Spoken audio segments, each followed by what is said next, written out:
ఓం శుక్లాంబరధరం విష్ణుం శశివర్ణం చతుర్భుజం ప్రసన్నవదనం ధ్యాయేత్ సర్వ విఘ్నోపశాంతయే అని స్వామివారికి నమస్కారం చేసి మనము మన భగవద్గీత 6వ అధ్యాయం చదువుకుందాము. పోయిన వారము మనం ఏం చేశామంటే భగవంతుడు ఇంకా కొంత చెప్తూ ఉన్నారు. అందులో ఆయన మొదటి శ్లోకంలో, రెండో శ్లోకంలో, మూడో శ్లోకంలో ఈ కర్మ సన్యాసం అంటే ఏమి, దాన్ని యోగంగా ఎట్లా చేయాలి, లేదా కర్మ యోగం అంటే ఏమి, దానికి కర్మ సన్యాసానికి ఉన్న సంబంధం ఏమి అని చూపిస్తూ ఉన్నారు. ఆయన మొదటి శ్లోకంలో కర్మ ఫలాన్ని కోరుకోకుండా, దీనివల్ల నాకు ఇది లాభం వస్తుంది అన్న ఆలోచన లేకుండా ఎవరైతే కర్మ చేస్తారో చేయవలసిన కార్యం ఉన్నది. మరి శరీరం ఉన్నప్పుడు చేయవలసిన పనులు ఉంటాయి. ప్రారంధం వల్లనో లేదా ఏదైనా సరే శరీరానికి దాన్ని ధర్మం ఉంటుంది. మరి దానికి ఆకలి నిద్ర అన్న ధర్మాలు దానికి ఉంటాయి. దాన్ని రక్షించుకోవడం, పోషించుకోవడం చేసుకోవాల్సి ఉంటుంది. అటువంటి కార్యాలు ఉంటాయి. అవన్నీ ఎవరైనా సరే ఎవరైనా ఆ ఫలితాన్ని ఆశించకుండా వాళ్ళు చేసుకుంటూ వెళ్తే వాడు సన్యాసి, వాడు యోగి. అంతేగాని అగ్ని కార్యాలు వదిలిపెట్టాను కాబట్టి నేను సన్యాసిని, లేదా పనులు మానేశాను కాబట్టి యోగిని అంటే రెండు కావు అని ఆయన చెప్పి, తర్వాత ఆయన సన్యాసం అని దేన్ని అంటారో యోగం అని అదే అంటారు, రెండు వేరేం లేవు అన్న విషయం 5వ అధ్యాయంలో ఆయన చెప్పారు. మళ్ళీ అదే విషయం ఇక్కడ చెప్పి, సన్యాసం అంటే ఏదో మానసికంగా కర్మ ఫలాన్ని, కర్మని వదిలిపెట్టడము కర్మ సన్యాసము. తర్వాత శారీరకంగా శరీరంతో పాటు వదిలిపెడతాము.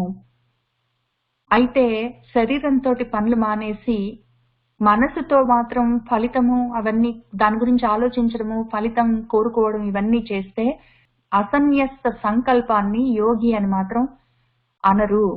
ఆ రకంగా సంకల్పాలన్నీ మనసులో పెట్టుకొని దానివల్ల ఒక లాభం వస్తుంది అనుకొని ఆ కర్మల గురించి ఆలోచించుకుంటూ నేను పని చెయ్యట్లేదు, నేను అగ్ని కార్యాలు ముట్టుకోవట్లేదు కాబట్టి నేను యోగిని అని మాత్రం అనుకోవడానికి వీల్లేదని చెప్పి ఆయన ఇంకొక మాట ఇక్కడ 3వ శ్లోకంలో 6 వృక్షోః మునేః యోగంలోకి వెళ్ళాలి, యోగాన్ని పట్టుకోవాలి అని అనుకున్నవాడు, యోగ మార్గాన్ని పట్టుకోవాలనుకున్న వాడికి ముందు ఇనీషియల్ గా కర్మలు చేయవలసే వస్తుంది అని ఆయన చెప్తూ ఉన్నారు. చెప్తూ అయితే ఆ సమయంలో చేయవలసిన కర్మలు అతనికి ఒక సాధన మార్గంగా ఉంటాయి.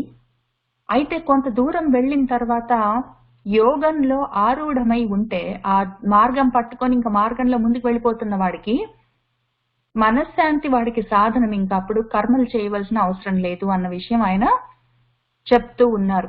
అక్కడి దాకా మనము మొన్న 3వ శ్లోకం వరకు చూసుకున్నాము. అక్కడి నుంచి కొంత మనము ముందుకు వెళ్దాం. అయితే ఇక్కడ 1 నిమిషం ఆపి ఈ 5వ అధ్యాయంలో విద్యా వినయ సంపన్నే బ్రాహ్మణే గవి హస్తిని శునిచయేవ స్వపాకే చ పండితాః సమదర్శనః అని చెప్పిన చోట మళ్ళీ మనం పోయిన వారం కూడా కొంత అర్థం చూసుకున్నాము.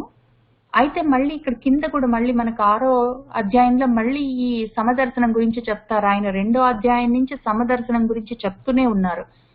ఇప్పుడు 5వ చాప్టర్ లోనేమో బ్రాహ్మలు, ఆవులు, ఏనుగులు, కుక్కలు అని చెప్పి ఆయన కొద్ది ఎగ్జాంపుల్స్ చెప్పారు. 6వ చాప్టర్ లో ఇంకా కొన్ని చెప్తారు. కాబట్టి అక్కడికి వచ్చినప్పుడు మిగిలినవి చూసుకుందాం. ఇక్కడ ఈ విద్యా వినయ సంపద గురించి పోయిన వారం కొంత చూసుకున్నాము. ఆ విషయము ఒకసారి చూసుకొని ముందుకు వెళ్దాము. ఇది చాలా ముఖ్యమైన విషయం కాబట్టి మళ్ళీ చెప్పుకుంటున్నాము. విద్య అంటే చదువుకున్న చదువు దదాతి ఇస్తుంది. అది ఏమి ఇవ్వాలి? వినయం ఇవ్వాలి. ఇటు ఎట్లా ప్రవర్తించాలి, ఎట్లా కూర్చోవాలి, వాడి నడవడి ఎట్లా ఉండాలి అన్న విషయాలన్నీ ఎంతో మర్యాదతో కూడి ఉండాలి. మర్యాద అంటే హద్దు. సంస్కృతంలో మర్యాద అంటే హద్దు. ఏది ఎంతవరకు మాట్లాడాలి, ఏది ఎంతవరకు చెయ్యాలి, ఏది ఎంతవరకు తినాలి అన్న జ్ఞానము, ఆ వివేకము, ఆ విచక్షణ ఉండాలి. అది మొత్తం కలిపి ఒక ప్యాకేజ్ లాగా ఉంటుంది. ఏది ఎంతవరకు మాట్లాడడము, ఏది ఎంతవరకు ఏ పని చెయ్యాలి, ఎంతవరకు వెళ్ళాలి, ఎక్కడ ఆగాలి, పట్టు ఏమి, విడుపు ఏమి, ఇవన్నీ తెలియడం మర్యాద. ఆ మర్యాదతో పాటు కూడుకున్న విచక్షణ ఏముంటుందో అది జ్ఞానం. దాన్ని వినయం అంటాము. ఈ విద్య, చదువుకున్న చదువు ఈ వినయాన్ని ఇవ్వాలి. ఈ వినయం వల్ల పాత్రత రావాలి, పాత్ర సిద్ధి కలగాలి, చిత్తశుద్ధి కావాలి. దానివల్ల డబ్బులు ఎట్లయినా వస్తాయి. ఆ వచ్చిన డబ్బుని ధర్మంగా వాడు వాడుకుంటే అది మళ్ళీ ధర్మానికి ధర్మం అంటే ఏమి అంటే ఏదైనా సరే ప్రకృతి ధర్మం అని ఉంటే పొద్దున సూర్యుడు పైకి వచ్చాడు, రాత్రి కిందికి వెళ్ళాడు, ఏదో రాత్రి అయింది, చీకటి పడ్డది, ఇట్లాంటివన్నీ ప్రకృతి ధర్మాలు. మనకు ధర్మం ఏమి అంటే ఏ వయసులో ఆ వయసులో చేయవలసిన పనులు చేయాలి. చిన్నప్పుడు చదువుకోవాలి, కొద్దిగా వయసు వచ్చినాక పెళ్లి చేసుకొని పిల్లల్ని కని వాళ్ళ మంచి చెడు చూడాలి. అందరూ చెయ్యాలంటే కొన్ని ఎక్సెప్షన్స్ ఉంటాయి. కొంతమందికి పెళ్లి చేసుకోవాలని ఇంట్రెస్ట్ ఉండదు, కొంతమందికి పిల్లలు తప్పనిసరిగా కావాలని ఉండకపోవచ్చు, లేదా వాళ్ళకి అవసరం అవకాశం రెండు కలిసి రాకపోవచ్చు, చాలా దూరంలో ఉద్యోగం చేస్తూ ఉండొచ్చు, ఏమైనా కావచ్చు. అయితే కొన్ని ధర్మాలు ఉన్నవి చేయవలసి ఉంటుంది. వాడు అన్నప్పుడు డబ్బులు సంపాదించుకున్నాడు అంటే అన్నం కోసం కావలసిన సామాగ్రి తెచ్చుకోవాలి, వండుకొని తినాలి, అది వాడి ధర్మం. ఆ రకంగా ఈ ధనాన్ని ఈ ధర్మానికి వాడుకుంటే వాడు దానివల్ల వాడికి సుఖం వస్తుంది. అది జనరల్ గా ఐడియా. ఇప్పుడు మనం చూసుకోవాల్సిన విషయం ఏమి అంటే ఆయన ఇక్కడ ఏం చెప్తున్నారంటే విద్యా వినయ సంపద కలిసి ఉండాలి. ఇందులో ఒకటి ఉండి ఒకటి లేకపోతే సుఖం రాదు. ఆయన సుఖం గురించే చెప్తూ ఉంటారు. ఆయన సుఖం ఎట్లా వస్తుంది, ఆ సుఖం కూడా చాలా ఎక్కువగా ఉన్న సుఖము, ఎక్కువగా ఉన్న శాంతి అవి ఎక్కడి నుంచి వస్తాయి, శాంతి అంటారు, సుఖము అంటారు, అదే చెప్తూ ఉంటారు ఆయన. కాబట్టి ఇవి ఎట్లా వస్తాయి, ఆత్మసిద్ధితోటి వస్తాయి. ఇవన్నీ మాటలు వేరువేరుగా ఉండవు, అన్ని ఒకటే. ఆత్మశుద్ధి ఉండాలి, మనశ్శాంతి ఉండాలి, శరీరానికి సుఖము ఉండాలి. ఈ మూడు ఎట్లా వస్తాయి అంటే మళ్ళీ సేమ్ విద్యా వినయ సంపద ఉండాలి. కాబట్టి ఇదంతా ముఖ్యమైన విషయం కాబట్టి మళ్ళీ చూసుకుంటున్నాం మనము. ఇది ఎందుకు మనకి ఇప్పుడు ఈ కాలంలో అంత ముఖ్యము? ఒకటి, మామూలు లౌకికమైన విషయాల కోసం విద్య వినయము సంపద అవసరం. తర్వాత ఆత్మజ్ఞానం కోసం కూడా విద్య వినయము సంపద అవసరం అని చెప్పుకున్నాం. ఇప్పుడు మనం లౌకికంగా చూసుకుందాం. మరి విద్య ఉంది, అందరం చదువుకుంటాం, చదువులేని వాళ్ళు ఎవరున్నారు? అందరము చదువుకునే వాళ్ళమే, అందరము డబ్బు సంపాదించుకుంటాం. ఎందుకంటే విద్య ఉంది. మరి చదువుకున్న తర్వాత ఏదో ఒక జాబ్ ఉంటుంది, ఏదో రకంగా డబ్బులు సంపాదించుకుంటాం. డబ్బులు లేని వాళ్ళు ఎవరున్నారు? మరి ఇక్కడ విద్య ఉంది, ఇక్కడ ధనం ఉంది, కాబట్టి ఆటోమేటిక్ గా సుఖం రావాలి. ఎందుకు రావట్లేదు? ఎందుకు ఏడుస్తుంటాము? తింటూ ఉంటాము, ఏడుస్తుంటాం. డబ్బులు ఉంటాయి, ఇంట్లో వస్తువులన్నీ ఉంటాయి, ఇంటికి వచ్చే పోయే వాళ్ళు ఉంటారు, పిల్లలు బాగుంటారు, వాళ్ళు చదువుకుంటుంటారు, ఉన్న వాళ్ళు అమెరికాలో ఆస్ట్రేలియాలో ఉంటారు, వాళ్ళు బాగానే సంతోషంగా వాళ్ళ కాళ్ళ మీద వాళ్ళు నిలబడి ఉన్నారు. అయినా ఎందుకు ఇంత బాధ? దేనికో దానికి మనసులో దుఃఖము, ఏదో ఒక విషయానికి అసంతృప్తి. ఎందుకు ఇవన్నీ ఉంటాయి అంటే ఇటు విద్య కాగానే ధనము అక్కడికి అయిపోయింది. ఈ మధ్యలో వినయం అని ఒకటి ఉన్నది. ఈ విద్యకి ధనానికి మధ్యలో వినయము, రెండోది పాత్రత, రెండున్నాయి. ఆ తర్వాత ఈ ధనం దగ్గర నుంచి డైరెక్ట్ గా సుఖం ఉండదు, మధ్యలో ధర్మం ఉన్నది. ఇక్కడ విద్య నుంచి ధనానికి రావడానికి మధ్యలో వినయము పాత్రత రెండు ఎగిరిపోయి ఈ ధనం వచ్చింది, ఆ ధనంతో డైరెక్ట్ గా సుఖం రావాలంటే రాదు. కాబట్టి ఈ కనెక్షన్ బంధాలు తెగిపోయినాయి. ఎక్కడవక్కడ కనెక్షన్స్ లూజ్ కనెక్షన్స్ అయ్యాయి, లేదా అసలు కనెక్షన్స్ జారిపోయాయి. కాబట్టి ఈ చదువు ఈ సుఖం దాకా మనల్ని తీసుకొని వెళ్ళట్లేదు. ఇది చదువుకుంటాము, చదువుకున్న చదువు వినయం ఇవ్వదు, విచక్షణ జ్ఞానం, డిస్క్రిమినేషన్ ఉండదు. ఏది మంచి ఏది చెడు, ఎంత దూరం వెళ్దాం, ఎక్కడ ఆగుదాము, ఎవరైనా రెచ్చగొడితే ఎంతవరకు మనం జవాబు చెప్తాము, మనకి ఎవరైనా ఏదైనా అన్నారు అంటే ఇటు ఒక ఎక్స్ట్రీమ్ లో అంటే అన్నారులే, పోతే పోనీలే, వాడు అనుకుంటే అనుకున్నాడు అని చప్పుడు చేయకుండా డోర్ మ్యాట్ లాగా ఉండడము, ఒక చెంప మీద కొడితే ఇంకో చెంప చూపిస్తాను అనడము, ఏదో ఏమంటారు, మృత్పిండంలాగా చలమిడి ముద్దలాగా ఉండడము వినయం కాదది. పోతే పోనీలే, అంటే అన్నాళ్లే, పోనీలే అని అనుకోకూడదు. అది వినయం కాదు. ఒకవేళ ఎవరైనా మనల్ని తక్కువ చేసి మాట్లాడినా, మన అభిమానం తగ్గించేటట్టు మాట్లాడినా, ఒకవేళ తక్కువ మాటలతోటి చిన్నబుచ్చడానికి ప్రయత్నం చేసినా అరవక్కర్లేదు, కొట్లాడక్కర్లేదు, కోపం తెచ్చుకొని మీద పడక్కర్లేదు. కానీ వినయంగానే చాలా క్లియర్ గా ఎందుకు వాళ్ళు చెప్పేది తప్పు, ఎందుకు అనకూడదు, ఇంకోసారి అంటే ఎందుకు మనము దాన్ని తట్టుకోదలుచుకోలేదు అన్న విషయం చెప్పగలగాలి. దానికి జ్ఞానం ఉండాలి. ఆ జ్ఞానము మనకు ఆ ధైర్యం ఇవ్వాలి. ఆ ధైర్యమే ధృతి, దాన్నే ధర్మము అంటారు. ఆ వినయము, ఈ డిస్క్రిమినేషన్ కావలసిన ఈ విద్య మనకు కావలసిన జ్ఞానాన్ని ఇవ్వాలి. ఆ జ్ఞానము డిస్క్రిమినేషన్, వివేచన, విచక్షణను చూపించాలి.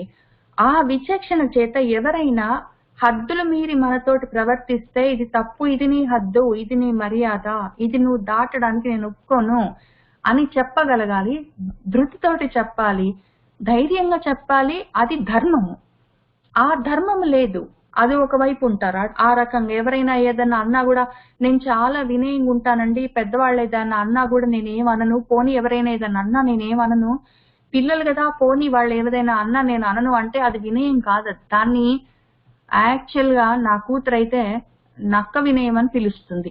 ఎందుకంటే మళ్ళీ నా కూతురు నక్క వినయం అని పిలవడం అనే కాదు, అతను చాలా మంచివాడు. అసలు పెద్దవాళ్లతోటి ఆయన కళ్ళలో కళ్ళు పెట్టి చూసి మాట్లాడు, తలదించుకొనే మాట్లాడతాడు. అంటే వెంటనే అది ఒప్పుకోదు అటువంటివి. ఎందుకంటే మనవాళ్ళు కూడా చెప్తారు అతి వినయం ధూర్త లక్షణం అని. అతిగా వినయం చూపిస్తే అది ధూర్తుల లక్షణం.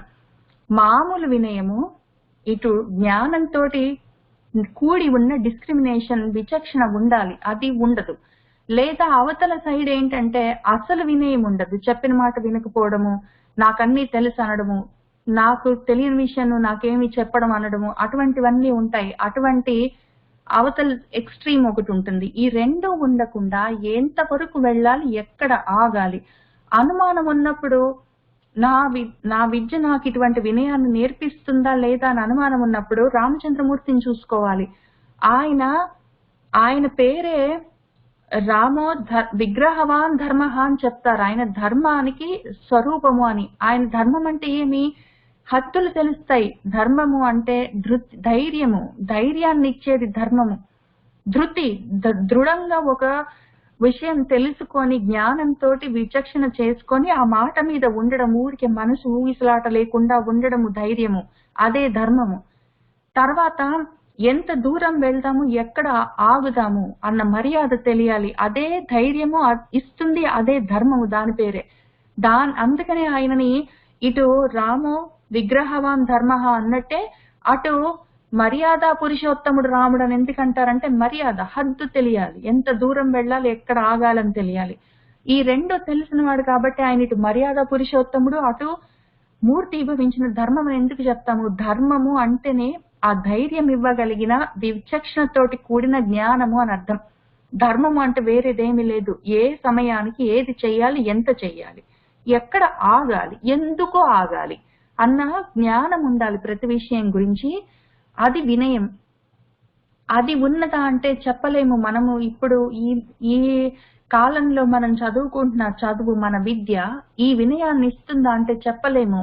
అది ఏమి ఇస్తుంది అంటే వెంటనే డబ్బు సంపాదించుకోవడానికి ఒక ఉద్యోగాన్ని ఇస్తుంది. ఈ మధ్యలో వినయం ఉండొచ్చు. తర్వాత ఈ పాత్రత అంటే వాడికి అర్హత ఉన్నదా, వాడు పెళ్లి చేసుకుంటాడు, పెళ్లి చేసుకోవడానికి వాడికి అర్హత ఏమి అంటే వాడికి 20 ఏళ్ళు వచ్చినాయి, 25 ఏళ్ళు వచ్చినాయి, 30 ఏళ్ళు వచ్చినాయి, అయ్యో వయసు దాటిపోతుంది, అయ్యో పెళ్లి చేసుకుంటాడు. ఆ పిల్ల చదువుకుంటుంది, ఆ పిల్లకి 25 ఏళ్ళు దాటి అయ్యో 30 ఏళ్ళు వస్తున్నాయి, అయ్యో వయసు దాటిపోతుంది, పెళ్లి చేసుకుందాం. అది కాదు కదా పాత్రత, అర్హత పెళ్లికి. లేదా ఏదో ఆడవాళ్ళు మగవాళ్ళై పుట్టారు కాబట్టి పిల్లల్ని కనాలి, అది కాదు కదా పాత్రత. ఆ పిల్లలు కనడానికి అర్హత. ఏదో ఉద్యోగం చేయాలి, వాడికి ప్రమోషన్ మేనేజర్ గా వచ్చింది, అదే పాత్రత. దానికి ఆ పని చెయ్యడానికి వాడికి కావలసిన జ్ఞానం ఉన్నదా, అది పాత్రత. ఏదో వయసు వచ్చింది కాబట్టి పెళ్లి చేయొచ్చు, పెళ్లి చేసుకున్నందుకు పిల్లల్ని కనొచ్చు, అవి పాత్రతలు కాదు. ఆ పని చెయ్యడానికి వాడికి సరిపోయిన జ్ఞానం అంతకన్నా ముందు ఉన్నదా? ఏదో పెళ్లి చేసుకునే కన్నా ముందు వాడికి స్నాతకం ఎందుకు చేస్తారు? స్నాతకం అంటే గ్రాడ్యుయేషన్. వాడికి ఆ గ్రాడ్యుయేషన్ చేసుకోవాలి అంటే దానికి కావలసిన జ్ఞానం ఉంటేనే, చదువు అయిపోతే గ్రాడ్యుయేషన్, ఆ గ్రాడ్యుయేషన్ అయితేనే స్నాతకం అయితే పెళ్లి. కాబట్టి పెళ్లి చేసుకోవడానికి వాడికి పెళ్లి చేసుకున్నాక గృహస్థాశ్రమంలో ఉండాలి, ఉండడానికి చేయవలసిన ధర్మాలున్నాయి. ఆ ధర్మాలు చేయడానికి కావలసిన ధృతి ఉన్నదా? వాడికి ఆ జ్ఞానం ఉన్నదా? డబ్బు సంపాదించే అవకాశం ఉన్నదా? ఇటు వినయం ఉన్నదా? ఇటు ధనం ఉన్నదా? ఈ రెండు ఉంటే పాత్రత ఉంటుంది. ఆ పాత్రత ఉన్నవాడికి డబ్బు వచ్చినప్పుడు ఆ డబ్బుని వాడు ధర్మంగా వాడుకుంటే, ధర్మంగా వాడుకోవడం అంటే ఏమి? అన్నం తిన్నాను, నా వాళ్ళకి పెట్టాను, తర్వాత ఇంటికి వచ్చే పోయే వాళ్ళని చూసుకున్నాను. ఇవే కదా శరీర ధర్మాలు. ఇవి శరీరానికి సంబంధించిన ధర్మాలు, సాంఘిక ధర్మాలు. సంఘంలో ఉన్నందుకు ఒంటికాయ సొంటి కొమ్ములాగా ఒక్కడు ఎవడికి వాడు ఉండట్లేదు కదా. ఒక సంఘంలో ఉన్నప్పుడు దానికి కొన్ని ధర్మాలు ఉంటాయి. అవి ఆ ధర్మాలు ఏదో వాడు మన ఇంటికి వచ్చినప్పుడు వాడేదో పట్టుకొని వస్తే మనం వాడి ఇంటికి వెళ్ళినప్పుడు ఏదైనా పట్టుకొని వెళ్ళామా? ఎంతసేపు నువ్వు మా ఇంటికి వస్తే ఏం తెచ్చావు, నేను మీ ఇంటికి వస్తే ఏమి ఇచ్చావు లాగా ఉంటే అది ధర్మం కాదు కదా. ఆ ధర్మాలన్నీ చూసుకుంటూ ఈ ధనాన్ని ఆ రకంగా వాడుకుంటే దానివల్ల వాడికి సుఖం ఆటోమేటిక్ గా వస్తుంది. ఈ మధ్యలో వినయం ఒకటి, పాత్రత ఒకటి, ఈ ధర్మం ఒకటి అన్ని ఎగ్గొట్టి విద్య సంపాదించాము, ఆ విద్య వల్ల డబ్బు వచ్చింది, మరి నాకు సుఖం ఏది, ఎందుకు ఏడుస్తున్నాను అంటే మిగిలిన స్టెప్స్ అన్ని కట్ అయిపోయినాయి, కనెక్షన్స్ అన్ని జారిపోయినాయి. అందుకని ఇప్పుడు ఈ కనెక్షన్స్ అన్ని ఉన్నాయి. విద్య ఉన్నది, విద్య ఈ వివేచన ఇచ్చింది, దానివల్ల కావలసిన జ్ఞానం వల్ల నాకు ఆ ఏది చెయ్యాలి, ఏది అవసరం లేదు, ఎంతవరకు అన్న మర్యాదలు, హద్దులు తెలిసాయి. ధైర్యంగా చేయగలిగేంత శక్తి ఉన్నది. దానివల్ల పాత్రత, అర్హత ఉన్నది. ఆ అర్హతతోటి డబ్బు సంపాదించుకొని ధర్మానికి, శారీరక ధర్మాలు, ఈ మన గృహస్థు ధర్మాలు, సాంఘిక ధర్మాలు, మూడే కదా మనకు ఉండేవి. నా శరీరాన్ని నేను ఎట్లా పోషించుకోవాలి, నా ఇంటిని నేను ఎట్లా చూసుకోవాలి, నా చుట్టూ ఉన్న కమ్యూనిటీలో నేను ఎట్లా మెలగాలి, మూడే కదా ఉండేది. ఎంతటి గొప్ప, ఎంత ప్రెసిడెంట్ అయినా సరే ఉండేవి మూడే. వాడికి శారీరక ధర్మాలు, వాడి గృహస్థ ధర్మాలు, వాడి సాంఘిక ధర్మాలు, ఈ మూడే ఉంటాయి. ఆ మూడు ధర్మంగా వాడు ఈ ధనంతో చూసుకుంటూ వెళ్ళిపోతే వాడికి సుఖం ఆటోమేటిక్ గా వస్తుంది, రాదని చెప్పడానికి లేదు. ఈ మూడు ఉంటే ఏం జరుగుతుంది అని ఆయన విద్యా వినయ సంపదలుంటే అప్పుడు ధర్మంగా వాడు బ్రతుకుతూ ఉంటే ఈ దానికి అదే ఒకటి, అది వాడు పెద్ద నేను చిన్న అన్నవి వాడికి ఉండవు. ఎందుకంటే ఈ వినయం మధ్యలో ఉన్నది. కాబట్టి ఈ విద్య వల్ల వాడికి వచ్చిన సంపద ఈ వినయంతో వాడు వాడుకున్నప్పుడు మనసు కూడా వాడికి సమస్థితిలో ఉంటే వాడికి ఇంకా శాంతి రాకేం చేస్తుంది? వాడే బ్రహ్మంలోనే ఉంటాడు, వాడిలోనే బ్రహ్మము స్థితంగా నిలబడి స్థిరంగా ఎక్కడికి పోకుండా ఉంటుంది. ఇంతే విషయమని ఆయన ఎంత సింపుల్ గా చెప్పారు. ఆ విషయాన్ని మన పెద్దవాళ్ళు మనకి ఇంత అందమైన శ్లోకంలో రాసి ఇచ్చారు. కాబట్టి ఆయన చెప్పిన విద్యా వినయ సంపన్నే, వాడికి వచ్చేదేమి సమదర్శనము, దానివల్ల బ్రహ్మము అని చెప్పారు. ఈ విషయాన్ని ఆయన ఈ 6వ శ్లోకంలో ఇంకా కొంత, 6వ అధ్యాయంలో ఇంకా కొంత పెంచి, ఇంకా కొంత లోతుగా, ఇంకా కొంచెం విస్తారంగా మనకి చెప్తూ ఉంటారు. అది చూసుకుంటూ వెళ్దాం. ఇప్పుడు ఏం జరిగిందంటే ఈ ముని అన్నవాడు 6 వృక్ష వాడికి యోగంలో నిలబడాలి, యోగం మార్గంలో ఉండాలి, యోగ సాధన మొదలు పెట్టాలన్న కోరిక. సాధన ఏం లేదు, సంపాదించుకుంటాను, ఇక్కడ విద్య ఉంది, ఏదో ఎంతో కొంత చదువుకున్నాను, ఇంజనీరింగ్, మెడిసిన్ ఏదో ఒకటి చదువుకున్నాను, దాంతో డబ్బులు సంపాదించాను, నేను వాడుకుంటాను, డబ్బులు ఉంటాను అనుకున్నప్పుడు పర్వాలేదు. వాడి కోసం కాదు, వాడు విద్యని వినయం వరకు, వినయంతోటి పాత్రత తెచ్చుకొని, ఇటు వినయము ఇటు పాత్రతతోటి ధనము, దాన్ని ధర్మంగా వాడుకునే జ్ఞానము, ఈ ధర్మంగా ఈ తెచ్చుకున్న ధనాన్ని వాడుకునే శక్తి కూడా ఈ విద్య ఇవ్వాలి. ఈ విద్య ఎన్ని ఇవ్వాలంటే అది వినయం ఇవ్వాలి, ఆ విచక్షణ జ్ఞానం. ఈ విద్య వాడికి పాత్రత, అర్హత కలిగించాలి. ఈ విద్య వాడికి డబ్బు సంపాదించుకునే దారి చూపించాలి. ఈ విద్య వాడికి ఆ సంపాదించుకున్న డబ్బుని ధర్మంగా ఖర్చు పెట్టుకోవడం ఎట్లా అని నేర్పించాలి. అప్పుడు అదే విద్య వాడికి సుఖం ఇస్తుంది. ఆ ఇవన్నీ వాడికి అవసరం లేదు. వాడు సంపాదించుకుంటున్నాడు, తింటున్నాడు, కూర్చుంటున్నాడు అంటే వాడి కోసం కాదు. కానీ లేదు, నేను యోగంగా నా జీవితాన్ని యజ్ఞంగా నా జీవితాన్ని నడిపించుకోవాలి, కాబట్టి యోగంగా నేను నా కర్మలను చెయ్యాలి, ఆ మార్గంలో ఉండాలని ఎవరికి కోరిక ఉంటుందో వాడికి ఈ కర్మలు అవసరం ఉంటాయి ఇనీషియల్ గా. ఇది ఎట్లా ఉంటుంది అంటే 3 స్టేజెస్ లో ఉంటుంది. ముందు కర్మలు చేస్తాము, కర్మలు చేస్తూ చేస్తూ యోగంలోకి వెళ్తాము. అప్పుడు కర్మల్ని యోగంగా చేసిన తర్వాత కొద్ది సాధనలో కొంచెం ముందుకు వెళ్ళిన తర్వాత యోగంలో నిలబడి ఉన్నప్పుడు కర్మలు ఇంకా చేయవసరం లేదు, కానీ చేస్తాము. అందరము చేస్తాము. కొంత యోగంలో ముందుకు వెళ్ళి కొంత మనం సాధన చేసుకున్నాక ఇంకా కర్మలు చేయవలసిన అవసరం లేకపోయినా కూడా చేస్తాము. జనకుడిలాగా వాళ్ళందరిలాగా మనం పనులు చేసుకుంటూ వెళ్ళిపోతాము. అయితే ఈ తర్వాత చేసే పనులు, కర్మలు యోగం మార్గంలోకి వెళ్ళకన్నా ముందు చేసే కర్మలు వేరు. యోగ మార్గంలో కన్నా ముందు చేసే కర్మలకి జ్ఞానంతో సంబంధం లేదు, అవి చేసుకుంటూ పోతాము. విద్య ఉంటుంది, ఏదో పని ఎట్లా చేయాలన్న జ్ఞానం ఉంటుంది, పని ఎందుకు చేస్తున్నామన్న జ్ఞానంతో సంబంధం లేదు. ఆ కర్మలు వేరు. తర్వాత యోగంలోకి వెళ్ళిన తర్వాత, యోగారూఢులమైన తర్వాత మళ్ళీ కావాలంటే కర్మలు చేయొచ్చు. అది ఎందుకు చేస్తున్నావు అని అడిగే వాళ్ళు ఎవరు ఉండరు. అది చేసినా ఒకటే, చేయకపోయినా ఒకటే. ఆ కర్మలు కూడా పర్వాలేదు. అప్పుడు చేస్తే కూడా అది అకర్మ అవుతుంది. ఆ కర్మ చెయ్యకపోతే అది నిష్కర్మ అవుతుంది, పడి చేయక్కర్లేదు. కాబట్టి కర్మ చేసి అది అకర్మ అయిపోవచ్చు, కర్మ చేయకుండా నైష్కర్యంలో ఉండొచ్చు. అప్పుడు ఇంకా కర్మ చేసామా లేదా తోటి సంబంధం లేదు. ముందు మాత్రము ఈ కర్మ అవసరము. ముందు అసలు యోగంలోకి అడుగు పెట్టే కన్నా ముందు, లేదా ఇనీషియల్ గా ముందు కొంత కొంత సాధన చేసుకుంటున్న సమయంలో యోగంలో అప్పుడప్పుడే అడుగుపెట్టి కొంత దూరం వెళ్తూ ఉన్నంత వరకు, కొద్దిగా యోగంలో స్థిరంగా నిలబడేంత వరకు ఈ కర్మలు చెయ్యాలి. దానికి కారణం, అవి కర్మలు కారణం అవుతాయి, దానికి హెల్ప్ చేస్తాయి, సాధనంగా ఉంటాయి. అయితే కొంత దూరం వెళ్ళిన తర్వాత, సాధనలో నిలబడ్డ తర్వాత, యోగంలో నిలబడ్డ తర్వాత ఇంకా కర్మలు చేయక్కర్లేదు, వాళ్ళు చేస్తారు. అప్పుడు కూడా ప్రారంధం ఉన్నది చేయకుండా ఏం చేస్తారు? రమణ మహర్షి లాంటి వాళ్ళు కూడా చేస్తూనే ఉంటారు. కానీ వాళ్ళకి ప్రారంధం ఉంది కాబట్టి చేస్తారు, తప్పనిసరిగా చేయాలని రూల్ ఏం లేదు. వాళ్ళు ఇంకా ఇటు చేస్తే అకర్మ, చేయకపోతే నైష్కర్మ్య, కర్మ గురించి వాళ్ళకి సంబంధం లేదు. ఇదే విషయము మనం ఇటు భక్తి పరంగా చూద్దాము. ఈ ముందు భక్తిలో మనం ఏం చేస్తామంటే, దేవుడు ఉన్నాడు, పొద్దున్నే లేవాలి, స్నానం చేయాలి, ఆ మొత్తం ఇల్లంతా తుడుచుకున్న తర్వాత దేవుడికి అదంతా తుడుచుకొని ఆ నిన్నటి పువ్వులన్నీ తీసి పక్కన పెట్టి మళ్ళీ ఆ దీపపు సెమ్మంతా తుడుచుకొని మళ్ళీ కొత్తగా దీపం వెలిగించి స్తోత్రాలు చదివి పూజలు అవన్నీ చేస్తాము. ఏదో వ్రతాలు చేసుకుంటాము, నోములు చేసుకుంటాము. తర్వాత ఈ రకంగా చేయవలసినవన్నీ కొన్ని ఉంటాయి మనకి, ఆ విధి విధానాలన్నీ ఉంటాయి, చేసుకుంటూ వెళ్ళొచ్చు.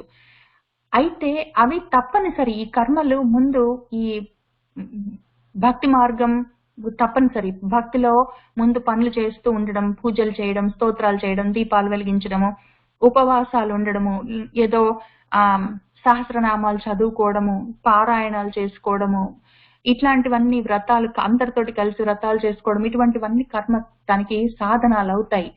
ఎప్పుడంటే ఈ భక్తి మార్గంలో, భక్తి యోగంలో మనం వెళ్తూ ఉన్నప్పుడు ఇనీషియల్ గా చాలా అవసరం. ఇవన్నీ తప్పనిసరి. ఎందుకు చేపిస్తారు పెద్దవాళ్ళు మనతోటి ఇవన్నీ అంటే? అవసరం. ఆ యోగంలో యోగ మార్గం పట్టుకోవాలి, భక్తి యోగ మార్గం పట్టుకోవాలి అన్నప్పుడు ఈ భక్తి మార్గంలో కర్మలు చేయవలసినవి, పూజలు, ఏదో వ్రతాలు, నోములు, స్తోత్రాలు, మంత్రాలు, ఇటువంటివన్నీ చేయాలి. అయితే కొంత దూరం వెళ్ళిన తర్వాత ఈ యోగం కుదురుకున్న తర్వాత, అప్పుడు ఆ భక్తి యోగం కుదురుకొని అది జ్ఞానంగా పరిణతి చెందినప్పుడు ఈ కర్మలు ఎన్నాళ్ళు చేసుకుంటూ భక్తి పూజలు ఎందుకు చేస్తున్నాము, స్తోత్రాలు ఎందుకు చదువుతున్నాము, స్తోత్రాల వెనకాల అర్థమేమి, నేను చేస్తున్న పని ఎందుకు చేస్తున్నాను అన్న జ్ఞానం తెలుసుకుంటూ పోయినప్పుడు ఆ యోగంలో నిలబడతాం. అప్పుడు ఆ భక్తి యోగం ఏమవుతుంది? జ్ఞాన యోగంగా పరిణతి చెందుతుంది. అప్పుడు అది యోగం భక్తిలోకి అది కొంచెం దూరం, చాలా దూరం వెళ్ళినప్పుడు, కొంత చాలానో వాడి సాధనను బట్టి అది జ్ఞానంలోకి వెళ్ళి జ్ఞానంలో స్థిరంగా నిలబడ్డ సమయంలో ఏమవుతుందంటే, అప్పుడు ఆ తర్వాత ఇంకా మనశ్శాంతి కలుగుతుంది వాడికి. ఆ జ్ఞానం వల్ల ఎందుకు ఆ కర్మ చేశాము, ఎందుకు పూజలు చేశాము, నోములు చేశాము, వ్రతాలు స్తోత్రాలు అవన్నీ ఎందుకు చేస్తున్నామన్న జ్ఞానం కలిగిన తర్వాత మనసుకి శాంతి కలుగుతుంది. అమ్మో చేయకపోతే ఏమవుతుంది, అంతకన్నా ముందు ఇది చేయకపోతే పాపము, అబ్బో నేను తప్పనిసరిగా చెయ్యాలి, ప్రతిరోజు పొద్దున సూర్యోదయం అయ్యే కన్నా ముందు లేవాలి, తప్పనిసరిగా దీపం వెలిగించాలి, తప్పనిసరిగా దేవుడికి దండం పెట్టుకోవాలి, తప్పనిసరిగా దేవుడు ఉన్నాడని నమ్మాలి, తర్వాత తప్పనిసరిగా నేను ఈ వ్రతాలు చెయ్యాలి, ఏదో పూజలు చెయ్యాలి, ఇవన్నీ పెద్దవాళ్ళు చెప్పినవన్నీ చెయ్యాలి, దానివల్ల పుణ్యం వస్తుంది. చెయ్యలేదు, నెగిటివ్ కాన్సిక్వెన్సెస్ కూడా ఉంటాయి, చేయకపోతే పాపం వస్తుంది, నేను నరకానికి పోతాను, నా వాళ్ళందరికీ కష్టం అవుతుంది, ఇవన్నీ తెలుస్తాయి. ఈ తర్వాత ఇవి భయానికైనా చేస్తాం, అది తప్పనిసరి. ఆ కర్మలు హెల్ప్ చేస్తాయి మనల్ని ఆ మార్గంలో నిలబెట్టి ఉంచి ముందుకు తీసుకెళ్ళడానికి. ఈ కర్మలు తప్పనిసరి. అయితే కొంత దూరం వెళ్ళిన తర్వాత జ్ఞానం తెలుస్తుంది. తెలిసిన తర్వాత ఎందుకు చేస్తున్నాము, అప్పుడు పాపాలు పుణ్యాలతోటి సంబంధం లేదు జ్ఞానానికి. అప్పుడు సరే ఇది చేయడం వల్ల నాకు పుణ్యం వస్తుంది కాబట్టి చేస్తాను, చేయకపోతే అమ్మో పాపం వస్తుంది, నేను అందుకని చెయ్యను, లేకపోతే చేయకుండా ఉంటే పాపం వస్తుంది కాబట్టి చేస్తాను, ఇటువంటివన్నీ ఉండవు. అప్పుడు వాళ్ళు శాంతిగా చేస్తారు, అప్పుడు అవే చేస్తారు. అవే కావాలంటే వాళ్ళకి ఇష్టమైతే అవే పూజలు, నోములు, దీపాలు వెలిగించడాలు, స్తోత్రాలు ఇవన్నీ వాళ్ళకి చేయాలనిపిస్తే చేస్తారు, లేకపోతే లేదు. వాళ్ళు చేసినా పర్వాలేదు, చేయకపోయినా పర్వాలేదు. కానీ వాళ్ళకి ఇంకప్పుడు ఈ కర్మలు ఊతంగా వాళ్ళకి ట్రైనింగ్ వీల్స్ లాగా ఆ మార్గంలో నడిపించడానికి హెల్ప్ చేయవలసిన అవసరం ఉండదు. వాళ్ళు ఆల్రెడీ అక్కడికి వెళ్ళి కొంచెం ఊంచుకున్న తర్వాత ఇవే కర్మలు, ఇవే భక్తి ఉంటుంది, ఇదే భక్తి ఉంటుంది, ఇదే పూజలు అవే చేస్తారు. కానీ వాళ్ళకి ఇంకా అది వాళ్ళకి ఆ పూజ తోటి డైరెక్ట్ గా ఆ కర్మ ఫిజికల్ యాక్టివిటీ తోటి సంబంధం లేదు, వాళ్ళకు మనసు శాంతితోటే సంబంధం ఉంటుంది. అప్పుడు ఒకవేళ ఇప్పుడు ఎవరైనా సరే, ఇప్పుడు రమణ మహర్షి ఉన్నారు, ఆయన అంతకుముందు చిన్నప్పుడు 14 ఏళ్ల కన్నా ముందు ఒకవేళ చేశారేమో పూజలు, ఏవో స్తోత్రాలు, పొద్దున్నే లేవడాలు, స్నానాలు చేయడాలు, విభూతి పుండ్రాలు పెట్టుకొని దేవుడికి దండం పెట్టడం అన్ని చేస్తుంటారు, కర్మగా చేస్తుంటారు. ఆయన తర్వాత జ్ఞానంలో నిలబడ్డ తర్వాత ఆత్మజ్ఞానం, ఆయనది ఉత్త జ్ఞానం కూడా కాదు, జ్ఞానాల్లో మళ్ళీ గ్రేడియేషన్స్ ఉన్నాయి. అందులో ఆయనది ఆత్మజ్ఞానం దాకా ఆయన వెళ్ళిపోయారు. ఆయన ఉన్నాక ఆ తర్వాత మళ్ళీ అరుణాచల శివ అంటారు, అరుణాచల్ గురించి ఆయన శ్లోకాలు రాశారు చాలా. ఆయన ఆయన గిరి ప్రదక్షిణాలు చేస్తారు, అరుణాచలుడికి పూజలు చేస్తారు. అవన్నీ ఎందుకు చేస్తారంటే 2 కారణాలు. ఒకటి, అప్పుడు జ్ఞానంతో కూడి ఉన్న కర్మలు చేస్తారు, కానీ అది కర్మగా చెయ్యరు. ఇది చేయకపోతే నాకు నష్టము, చేస్తే లాభంతో సంబంధం లేదు. ఆయన మనసు ఎప్పుడు శాంతిగానే ఉంటుంది, ఇంకెందుకంటే ఆయన యోగారూఢుడు. అవి ఒక కారణం ఏమి అంటే ఆ తర్వాత భక్తి వేరు. 2 భక్తులు ఒకటి కాదు. ముందు చేసే భక్తి అంటే యోగంలో కుదురుకునే కన్నా ముందు చేసే భక్తి, ఆ భక్తి కోసం బయటికి చేసే కర్మలన్నీ వాటికి ఆ జ్ఞానం వచ్చేసిన తర్వాత, జ్ఞానంలో నిలబడ్డ తర్వాత చేసే కర్మలతో కూడుకున్న భక్తికి సంబంధం లేదు. అది 2 వేరు వేరు విషయాలు, 2 వేరు విషయాలు. ఆ జ్ఞానం వచ్చేసిన తర్వాత చేసిన భక్తి దానికి పెట్టుబడి మనశ్శాంతే. కర్మలు చేస్తారు ఊరికే, బయటికి కనిపిస్తాయి కర్మగా. కానీ జ్ఞానంతో లేకుండా చేసిన మామూలుగా జ్ఞానం లేకుండా చేసే వాళ్ళ కర్మలకి వీళ్ళ కర్మలకి బయటికి చూడ్డానికి ఒకటే ఉంటాయి, తేడా కనిపించదు. కానీ వాళ్ళకి లోపల ఈ కర్మ వల్ల ఈ భయము, చేయకపోతే ఏమైనా అవుతుందన్న అనుమానం అవన్నీ ఉండదు. జ్ఞానం ఉన్న తర్వాత శాంతే ఉంటుంది. కాబట్టి ఆయన ఏం చెప్తున్నారంటే కర్మ అవసరం యోగంలో, అది ఏ యోగమైనా పర్వాలేదు, భక్తి యోగమైనా పర్వాలేదు, ఏ యోగమైనా కర్మ చేస్తూ ఉంటే ఆ కర్మ వాళ్ళను ఆ దారిలో ముందుకు తీసుకెళ్తుంది, ఆ మార్గంలో ఉంచుకొని నిలబడేందుకు హెల్ప్ చేస్తుంది. ఆ తర్వాత వాళ్ళు అందులో ఉంచుకొని నిలబడ్డ తర్వాత ఇంకా కర్మలు వాళ్ళు చేసినా పర్వాలేదు, చేయకపోయినా పర్వాలేదు, వాళ్ళకి దాంతో సంబంధం లేదు, ఇంకా మనశ్శాంతితోటే సంబంధం. వాళ్ళ మనసు శాంతిగా ఉంటుంది, అదే వాళ్ళ మనసే వాళ్ళకి అప్పుడు శాంతి అని. ఆ మనశ్శాంతే, ఆ మనసులో ఉన్న శాంతే వాళ్ళకి సాధనం అని ఆయన చెప్తున్నారు. కాబట్టి ఇప్పుడు ఆయన ఏం చెప్పారు, ఇక్కడ కర్మలని చెప్పారు. ఈ కర్మ సన్యాసము, కర్మ యోగం అన్నారు, అందులో తేడా లేదన్నారు. ఇక్కడ ఆ కర్మ సన్యాసం లేదు, కర్మయోగం లేదు, కర్మ లేదు, అది ఓన్లీ యోగంతో సంబంధం. నువ్వు ఇనిషియల్ గా కొత్తగా నువ్వు యోగం సాధన మొదలు పెడితే నీకు కొద్దిగా హెల్ప్ కావాలి. కాబట్టి ఆ కర్మలు ఈ పూజలు ఎందుకండి చేయమంటారు, మొత్తం అంతా జ్ఞానమే అయి ఉన్నాక ఎందుకండి ఇవన్నీ, నేనే ఆ భగవంతుడు అయిపోయినాక ఇవన్నీ ఎవరి కోసం అండి అని ఇంకా అవన్నీ రెటమతం మాటలు, అక్కర్లేని విషయాలు. అంత గట్టిగా యోగంలో ఉంచుకోండి. కొత్తగా మొదలు పెట్టినప్పుడు కర్మ హెల్ప్ చేస్తుంది. దాన్ని తృణీకార భావంతో చూడక్కర్లేదు, నిరసన అవసరం లేదు. కానీ ఎప్పటికో ఒకప్పుడు ఎందుకు చేస్తున్నానన్న విషయం తెలియాలి, జ్ఞానంతో చేయాలి. ఆ తర్వాత కర్మలు చేస్తాం, అవి వాటితోటి మనసుకి సంబంధం లేదు, మనసుకి శాంతి అప్పుడు. కాబట్టి ఆరురుక్షోః మునేః యోగం కర్మ కారణముచ్యతే, యోగారూఢస్య తస్య ఏవ శమః కారణం ఉచ్యతే అని చెప్పుకొని తర్వాత యదా హి న ఇంద్రియార్థేషు న కర్మసు అనుషజ్యతే సర్వ సంకల్ప సన్యాసి యోగారూఢః తదా ఉచ్యతే. యదా హి ఎప్పుడైతే ఇంద్రియార్థేషు ఇంద్రియార్థాలుంటాయి, నా కన్ను అనేది ఇంద్రియం అయితే దాని అర్థం ఏదైనా చూసే దృశ్యం, దాని అర్థం ఆ ఎదురుగా ఒక అర్థం ఉండాలి, అది ఉంటేనే నా కన్ను చూస్తుంది. ఎదురు ఏం లేకపోతే ఆ కంటికి ఉపయోగం ఏముంది, దానికి అర్థం లేదు. దానికి అర్థం లేదు అంటే బయట ఒక విషయం లేదని అర్థం. ఏదన్నా చెవు అనే ఇంద్రియం ఉంటే దానికి బయట దానికి ఒక అర్థం ఉండాలి. నా చెవుకు ఒక అర్థం, నా చెవు ఉండడానికి ఒక అర్థం ఉండాలి అంటే బయట వినడానికి ఒక వస్తువు ఉండాలి. ఆ రకంగా ఇంద్రియార్థాలు బయట ఏవో వినడానికి, చూడడానికి, తినడానికి ఏవో ఉంటాయి. ఆ సామాన్లు తర్వాత కర్మసు, అసలు ఈ బయట సామాన్లు ఏవో ఉంటాయి, ఇంద్రియార్థాలు ఎందుకు ఉండవు, దృశ్యాలు ఉంటాయి, లేదా చెవులకు వినే వస్తువులు ఉంటాయి, నోటితో తినే వస్తువులు ఉంటాయి, ఇంద్రియార్థాలు బోలెడు ఉంటాయి. కానీ అది కర్మగా మారాలి. నేను పోయి దాన్ని తినాలి, లేదా దాన్ని చూడాలి, లేదా వినాలి, ఏదో దాన్ని తాకాలి, ఏదో చెయ్యాలి, అటువంటి కర్మలు ఉంటాయి. ఇటు ఇంద్రియార్థాలు గాని, వాటిని సాధించుకోవడానికి నేను చేయవలసిన కర్మలు గాని, ఈ రెండిటి మీద యదా ఎప్పుడైతే అనుషజ్యతే నా ఈ ఆసక్తి లేకుండా ఉంటుందో అప్పుడు అటువంటి వాడు సర్వ సంకల్ప సన్యాసి, అన్ని రకాల సంకల్పాలని వాడు న్యాసం చేసేసినట్టే, వదిలేసినట్టే. వాడు యోగారూఢ. ఇక్కడ ఆయన చెప్పారు కదా, ఆయన ఒక్కొక్క శ్లోకానికి ఆ పైన శ్లోకంలో చెప్పిన దానికి కింద శ్లోకంలో దాని ఎక్స్ప్లెనేషన్ చెప్తారు. ఇక్కడ సన్యాసి అంటే ఏమి అనగానే ఇక్కడ సన్యాసం అంటే ఏంటని ఎక్స్ప్లెయిన్ చేశారు. తర్వాత ఇక్కడ మళ్ళీ యోగం అన్నారు కాబట్టి యోగంలోకి వెళ్ళడం ఏమి, యోగంలోకి వెళ్ళి నిలబడ్డం అంటే ఏంటి, యోగారూఢం అంటే ఏంటి అని ఒక మాట అన్నారు.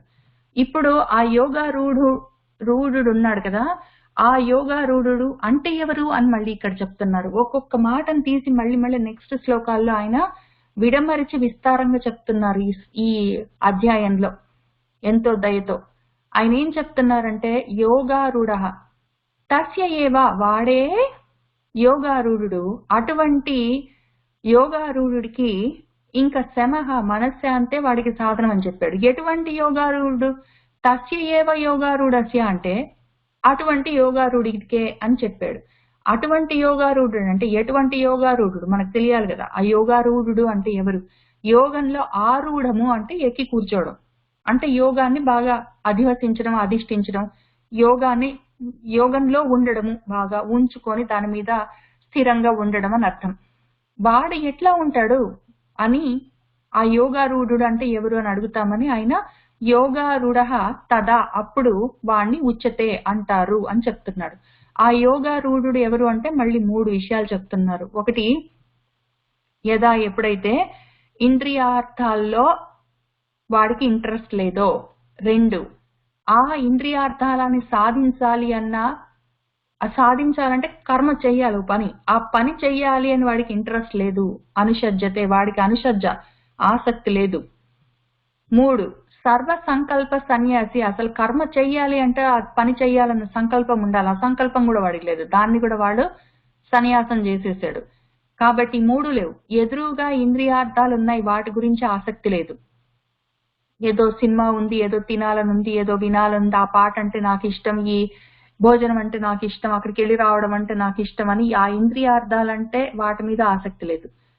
ఆ ఇంద్రియార్థాలను సాధించుకోవాలి కాబట్టి కర్మలు చెయ్యడం మీద వాడికి ఇప్పుడేం చేస్తామన్న అనాసక్తి కాదు, వాడికి ఆ కర్మ మీద ఇంట్రెస్ట్ లేదు. ఆ కర్మ చేద్దామన్న సంకల్పం కూడా లేదు వాడికి.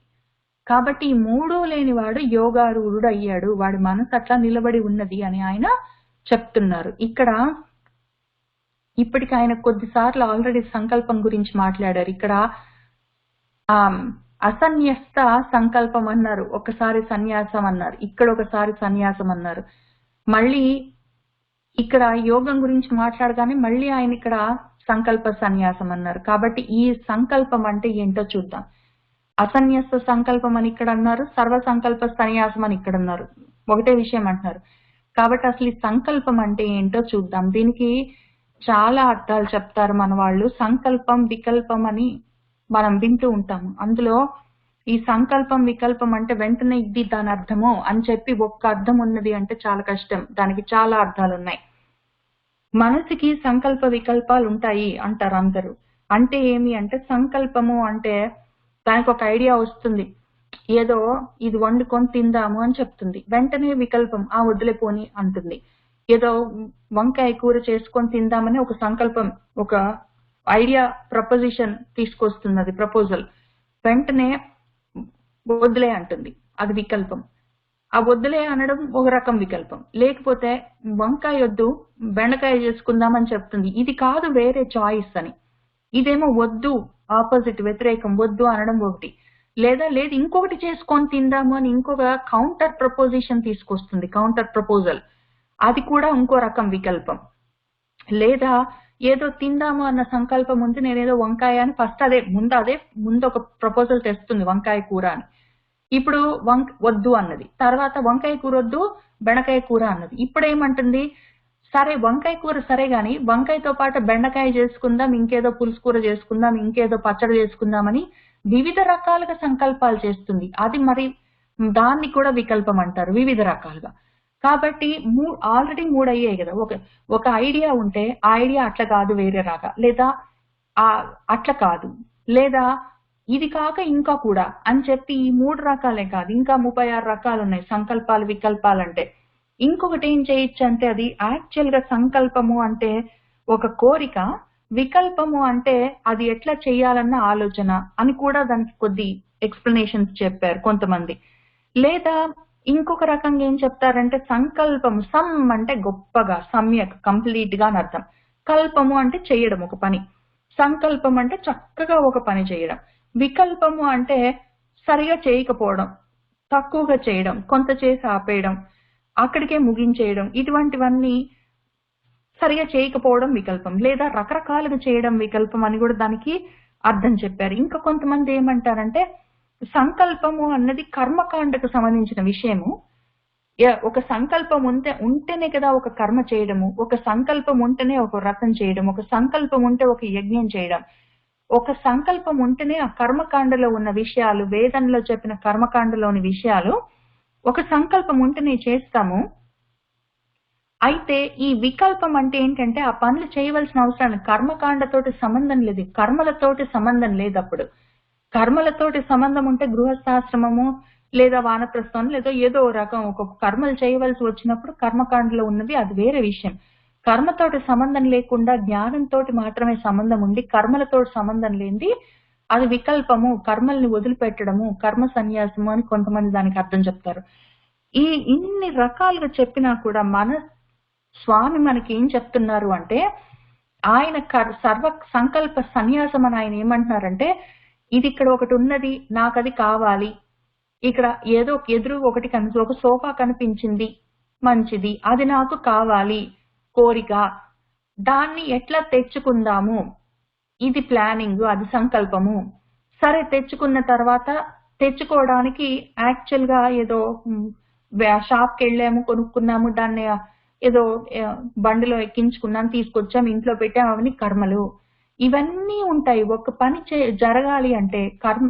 ఇప్పుడు ఒక సోఫా అది ఇంద్రియార్థము, నా శరీరం చక్కగా మెత్తగా కూర్చోవాలి కాబట్టి నాకు ఒక సోఫా కావాలి, ఈ సోఫా బాగుండి నా కంటికి నచ్చింది, అది తెచ్చుకుందాము అన్నది సంకల్పము. ఈ ఇంద్రియార్థము సోఫా నా కంటికి నచ్చింది అన్నది సంకల్పము. ఈ తెచ్చుకుందాము అన్న ఆశ సంకల్పము. ఈ ఆశ డిజైర్ సంకల్పము కోరిక అయింది, ఆ కోరిక సంకల్పం తెచ్చుకుందాము అన్న ఒక కోరిక ఉంటే కూడా అది గ్యారంటీగా సంకల్పంలోకి మారక్కర్లేదు. కోరిక ఉన్నది, అది సంకల్పం అయ్యింది, తెచ్చుకుందాం గ్యారంటీ అని. అది ఏమైంది, కర్మగా మారింది. ఇప్పుడు పోయి నేను యాక్చువల్ గా తెచ్చుకున్నాను, తెచ్చుకున్న తర్వాత దాని మీద కూర్చున్నాను, దాన్ని అనుభవించాను. ఇప్పుడు ఈ అనుభవం ఏమైంది, అప్పుడది నా ఫలమైంది, ఫలితం, నా కర్మకు అది ఫలితం, నేను చేసిన పనికి అది ఫలితం, నేను దాని మీద కూర్చున్నాను, అనుభవించాను.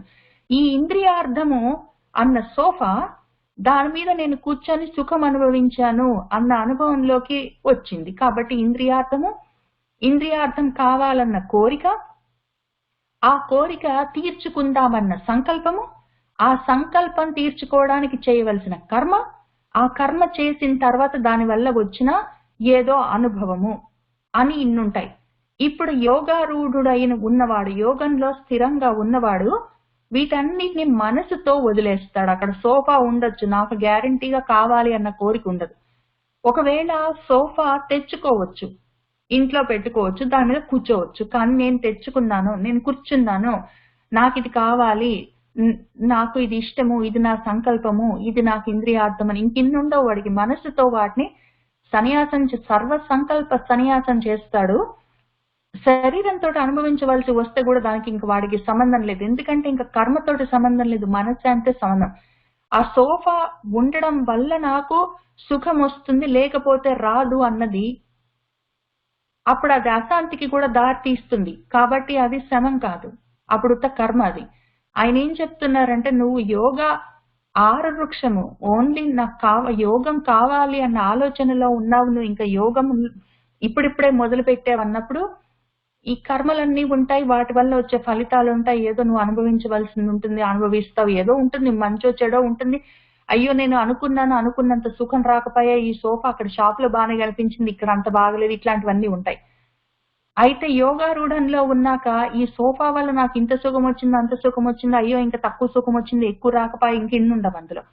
ఆ రకంగా మనసుతోటి ఏముండదు, దానికి కనెక్షన్ శరీరంతో చేస్తాం. ఇంకప్పుడు ఈ శమంతో, మనశ్శాంతితో సంబంధం, కర్మతోటి సంబంధం లేదు. కర్మ అప్పుడు కూడా చేయొచ్చు, నష్టమేం లేదు. యథా ఎప్పుడైతే, తదా అప్పుడు ఏమవుతుందంటే వాడిని యోగారూఢుడు అని ఉచ్యతే అంటారు. ఎప్పుడు, యథా ఎప్పుడైతే, ఇంద్రియార్థేషు ఇంద్రియార్థాల మీద, కర్మసు కర్మల మీద వాడికి నా అనుషజ్జ, వాడికి ఆసక్తి లేకపోతే, వాడి మనసుతో వాడు సర్వ సంకల్పాలని సన్యాసం చేసే, సంకల్పాలు ఎప్పుడు మనసుతోటే ఉంటాయి. శరీరంతో కర్మ చెయ్యొచ్చు, చెయ్యకపోవచ్చు, అనుభవించడం కూడా మళ్ళీ మనసుతోటే చేస్తాం. ఇటు సంకల్పం ఉందంటే అటు అనుభవం ఉంటుంది. వాడు కన్నుంది, కంటి ఎదురుగా వాడికో సోఫా ఉంది, ఆ శరీరం ఉంది, శరీరాన్ని మెత్తమెత్తగా దాని మీద కూర్చోవాలన్నందుకు ఓ సోఫా ఉంది. ఈ కన్ను, ఈ నా శరీరం, నా చర్మము, ఈ రెండు ఇంద్రియాలు, త్వగింద్రియము, అది చక్షురింద్రియము. ఈ ఇంద్రియాలకు ఎదురుగా ఒకటి ఇంద్రియార్థం సోఫా ఉంది, మంచిది, శుభం. ఇటు కర్మ ఉంది, నేను తెచ్చుకున్నాను, దానికి మనసుతో భోగం ఉంటుంది, అనుభవించాను. అయితే ఇటు సంకల్పం ఉన్నది అంటే అటు కర్మ ఉంటుంది. ఈ సంకల్పము అటు అనుభవము రెండు మనసుకు సంబంధించిన విషయాలు. ఆ తెచ్చుకున్నాను, దాని మీద కూర్చున్నాను అన్నది కర్మ, శరీరానికి సంబంధించింది. ఆ సోఫా ఫిజికల్ గా ఉన్న విషయము, నేను కూర్చోవడం ఫిజికల్ గా ఉన్న విషయము, యాక్చువల్ కర్మది. అయితే ఈ సంకల్పము మనసుతో అనుకున్నాను, తెచ్చుకున్నాను, సోఫా దాని మీద కూర్చున్నాను, అనుభవించాను, అది కూడా మనసుతో సంబంధించిన విషయం. మనసుతోటి వదిలేసావా, అప్పుడు నువ్వు యోగంలో స్థిరంగా ఉన్నావు. శరీరంతో నువ్వు అప్పుడు అనుభవించినా మంచిదే, అనుభవించకూడదన్న పట్టుదల కూడా అవసరం లేదు. మళ్ళీ పట్టుదల, మళ్ళీ అదొక బంధం అవుతుంది. నేను ఇవి అనుభవించనని నేను ఆ వ్రతం పెట్టుకున్నాను కాబట్టి నేను కూర్చొని సోఫాలో అని పట్టుదలగా ఉంటే, మళ్ళీ పట్టుదల కూడా ఒక అడ్డం మనకి. ఆ పట్టుదల కూడా అవసరం లేదు. కూర్చుంటాను సోఫా మీద, లేకపోతే కింద కూర్చుంటాను, లేకపోతే నిలబడి ఉంటాము, ఏదైనా ఒకటే. మనసుతోటి పెద్ద విషయం లేదు, శరీరంతో కూర్చుంటే నష్టం ఏముంది. అది యోగారూఢము. అప్పుడు నువ్వు యోగారూఢుడివి, యోగంలో నిలబడ్డావు అని ఆయన క్లారిఫై చేస్తున్నారు. తస్య ఏవ యోగారూఢస్య అంటే ఎవరు, తస్య అంటే ఎవరు అని అడిగితే, వీడు ఎప్పుడు, ఇదిగో ఇప్పుడు ఇంద్రియార్థాలను, సర్వ కర్మలను, సర్వ సంకల్పాలను, మొత్తం అన్నిటిని వదిలిపెట్టి ఆసక్తి లేకుండా ఉంటాయి. ఫిజికల్ గా కర్మ మీద కర్మ చేయాలన్న ఆసక్తి ఫిజికల్ గా లేదు, చేస్తే చేస్తావు మనసుతో. సంకల్పం లేదు మనసులో అసలే, కాబట్టి అనుభవం గురించిన ఆశ లేదు, నువ్వు యోగంలో ఉన్నట్టు. యదాహిన ఇంద్రియాతేషు నా కర్మసు అనుషజ్యతే సర్వ సంకల్ప సన్యాసి యోగారూఢ తదా ఉచ్యతే. తర్వాత ఉద్ధరే ఆత్మన ఆత్మానం నా ఆత్మానం అవసాదయేత్. ఆత్మ ఏవ హి ఆత్మనః బంధుః ఆత్మ ఏవ రిపుః ఆత్మనః. బంధుః ఆత్మ ఆత్మనః తస్య येन ఆత్మ ఏవ ఆత్మనా జితః అనాత్మనః తు శత్రుత్వే వర్తేత ఆత్మ ఏవ శత్రువత్. జితాత్మన పరమాత్మ అని ఇక్కడి నుంచి మొత్తమే ఆత్మ గురించి చెప్తారు ఆయన. మొత్తమే ఆత్మ గురించి ఒక హై లెవెల్లో ఇప్పుడు ఒకసారి చెప్తున్నారు. దాని తర్వాత మళ్ళీ నెక్స్ట్ చాప్టర్స్ లో ఇక్కడి నుంచి వచ్చే చాప్టర్స్ తో ఆయన మళ్ళీ ఆత్మ గురించి కొంచెం ఎక్కువ చెప్తారు.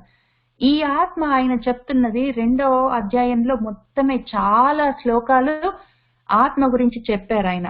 ఆత్మకి చావు లేదు, ఆత్మకి పుట్టుక లేదు, అది ఎప్పుడు ఉంటుంది, అది అంతటా ఉంటుంది, అది అవినాశి, అది దాన్ని మనము దహింపలేము, దాన్ని కోయలేము, దాన్ని ముక్కలు చెయ్యలేము, దాన్ని ఏమీ చెయ్యలేము, అది ఎప్పుడు ఉంటుంది, అది శాశ్వతంగా ఉంటుంది, దానికి ఏమీ కాదు అని ఆయన చెప్పిన ఆత్మ, అది నిజంగా ఒక ఆత్మ గురించి చెప్పారు. ఇక్కడ ఆయన ఆత్మ అని చెప్పినప్పుడు చాలా ఈ ఆత్మ అన్న దానికి మళ్ళీ ఇంగ్లీష్ లో ప్రతిదాన్ని మనం సంస్కృతంలో మన శాస్త్రాల్లో చెప్పిన ఆత్మని మనం సేమ్ ఇంగ్లీష్ లో ఒక మాటకి ట్రూ ట్రాన్స్లేషన్ చేసుకుంటే ఈ విషయం అర్థం కాదు. ఇంగ్లీష్ లో ఉన్నది ప్రాబ్లం. ఒకవేళ ఆత్మ అంటే ఒకవేళ సోల్ అని చెప్తారేమో, కానీ అది చెప్తే అది దాని అసలు కాన్సెప్ట్ అర్థం, దాని డెప్త్ విడ్త్ అర్థం కాదు. ఆత్మ అని చెప్పినప్పుడు అక్కడ 2వ అధ్యాయంలో ఆయన చెప్పిన ఆత్మ అంటే మాత్రం ఒక ఆత్మ ఉన్నది, అది అంతటా ఉంటుంది, ఎప్పుడు ఉంటుంది, దానికి ఏమీ కాదు, అది ఇన్ని రూపాలని ఏదో చొక్కా తొడుక్కున్నట్టు తొడుక్కుంటుంటుంది, వదిలేసినట్టు వదిలేస్తుంటుంది. ఆ రూపాలు ఆ శరీరాలు వస్తూ ఉంటాయి, పడిపోతుంటాయి, అవి వేరు. ఈ ఆత్మ అనేది ఎప్పుడు ఉంటుందని ఆయన చెప్పినది అది ఒక ఆత్మ. తర్వాత ఆత్మ అంటే ఇంకా చాలా రకాల ఆత్మలు ఉన్నాయి. ఆత్మ అంటే నేను అని అర్థం. నేను అంటే ఈ శరీరాన్ని చూపించుకుంటూ మొత్తం ప్యాకేజ్ డీల్. అవునండి, నాకు ఇష్టము, నేను వస్తున్నాను, తప్పకుండా వస్తానండి, మా అమ్మాయి పెళ్ళండి, తప్పకుండా వస్తానండి. ఆ ఆత్మ అంటే నేను అని అర్థం, మొత్తం ప్యాకేజ్. నేను తప్పకుండా వస్తానండి అన్నప్పుడు నేను నా కూతురుతో సహా అని అర్థం, నేను నా కూతురు పైగా ఒక గిఫ్ట్ ప్యాకెట్ అని కూడా అర్థం. మొత్తం ప్యాకేజ్ డీల్ ఉంటుంది అప్పుడు. అవునండి నేను వస్తున్నాను, నా మనసును తీసుకొని రాను, నా సూక్ష్మ శరీరం రాదు, నా స్థూల శరీరాన్ని మాత్రం తీసుకొని వస్తాను, నా కూతురు స్థూల శరీరం కూడా తెస్తాను, నా కూతురు సూక్ష్మ శరీరం గురించి నేను చెప్పలేను అని ఇన్ని చెప్పం మనం. నేను వస్తున్నాను అంటాం అంటే నేను నా కూతురు మాతో పాటు ఒక ఏదో గిఫ్ట్ ప్యాకెట్ అని అర్థం. ఏదో వస్తాము, మంచి మనసుతో వస్తాము, ఆశీర్వదిస్తాం, వెనక్కి వస్తాం, అదంతా ఒక ప్యాకేజ్ లాగా ఉంటుంది. అది ఒక ఆత్మ. ఆత్మ అంటే నేను అని అర్థం, అది ఒకటి సింపుల్. రెండోది అది జనరల్ గా మనం ఆత్మ నేను అన్నప్పుడు ఆ రకంగా మనం వాడతాం దాన్ని. ఎక్కువగా దాన్ని వాడేదే నేను ఆత్మ అన్నప్పుడు దాన్ని ఆ రకంగా వాడతాం జనరల్ గా డైలీ లైఫ్ లో, లౌకికంగా, వ్యవహారంలో, డే టు డే యాక్టివిటీస్ లో. రెండోది ఆత్మ అన్నప్పుడు మనసు, నా ఆత్మలో నాకు అట్లా అనిపించింది అంటే నా మనసులో నాకు అట్లా అనిపించింది. ఇంకోటి ఆత్మ అంటే బుద్ధి, నాకు తెలిసింది ఈ విషయం, నా ఆత్మలో నేను అర్థం చేసుకున్నానంటే నా బుద్ధికి నాకు తెలిసిందని అర్థం. లేదా ఇంకొక కాంబినేషన్ లో మనసు బుద్ధి కలిపి కూడా ఆత్మ అని పిలవచ్చు. లేదా ఇంకొక కాంబినేషన్ లో మనసు బుద్ధి శరీరాన్ని కలిపి అనుకోవచ్చు. మళ్ళీ శరీరం అంటే స్థూలం సూక్ష్మం కారణం ఇన్ని రకాలు లేవు, ఇదంతా ఒకటి నేను అన్నది. ఆ రకంగా కాంబినేషన్స్ లో వాడతారు. ఈయన ఇప్పుడు ఏం చెప్తున్నారంటే ఇక్కడ ఈయన అన్ని మార్చి చెప్తారు. దీన్ని అన్ని లెవెల్స్ లో చూసుకోవాలి. ఇటు వ్యవహారంలో చూసుకోవాలి, అటు యోగంలో అప్పుడప్పుడే అడుగు పెడుతున్నవాడు చూసుకోవాలి, అటు యోగంలో కొంచెం ముందుకెళ్లి కూర్చున్నవాడు, కొంచెం స్థిరంగా ఉన్నవాడు చూసుకోవాలి.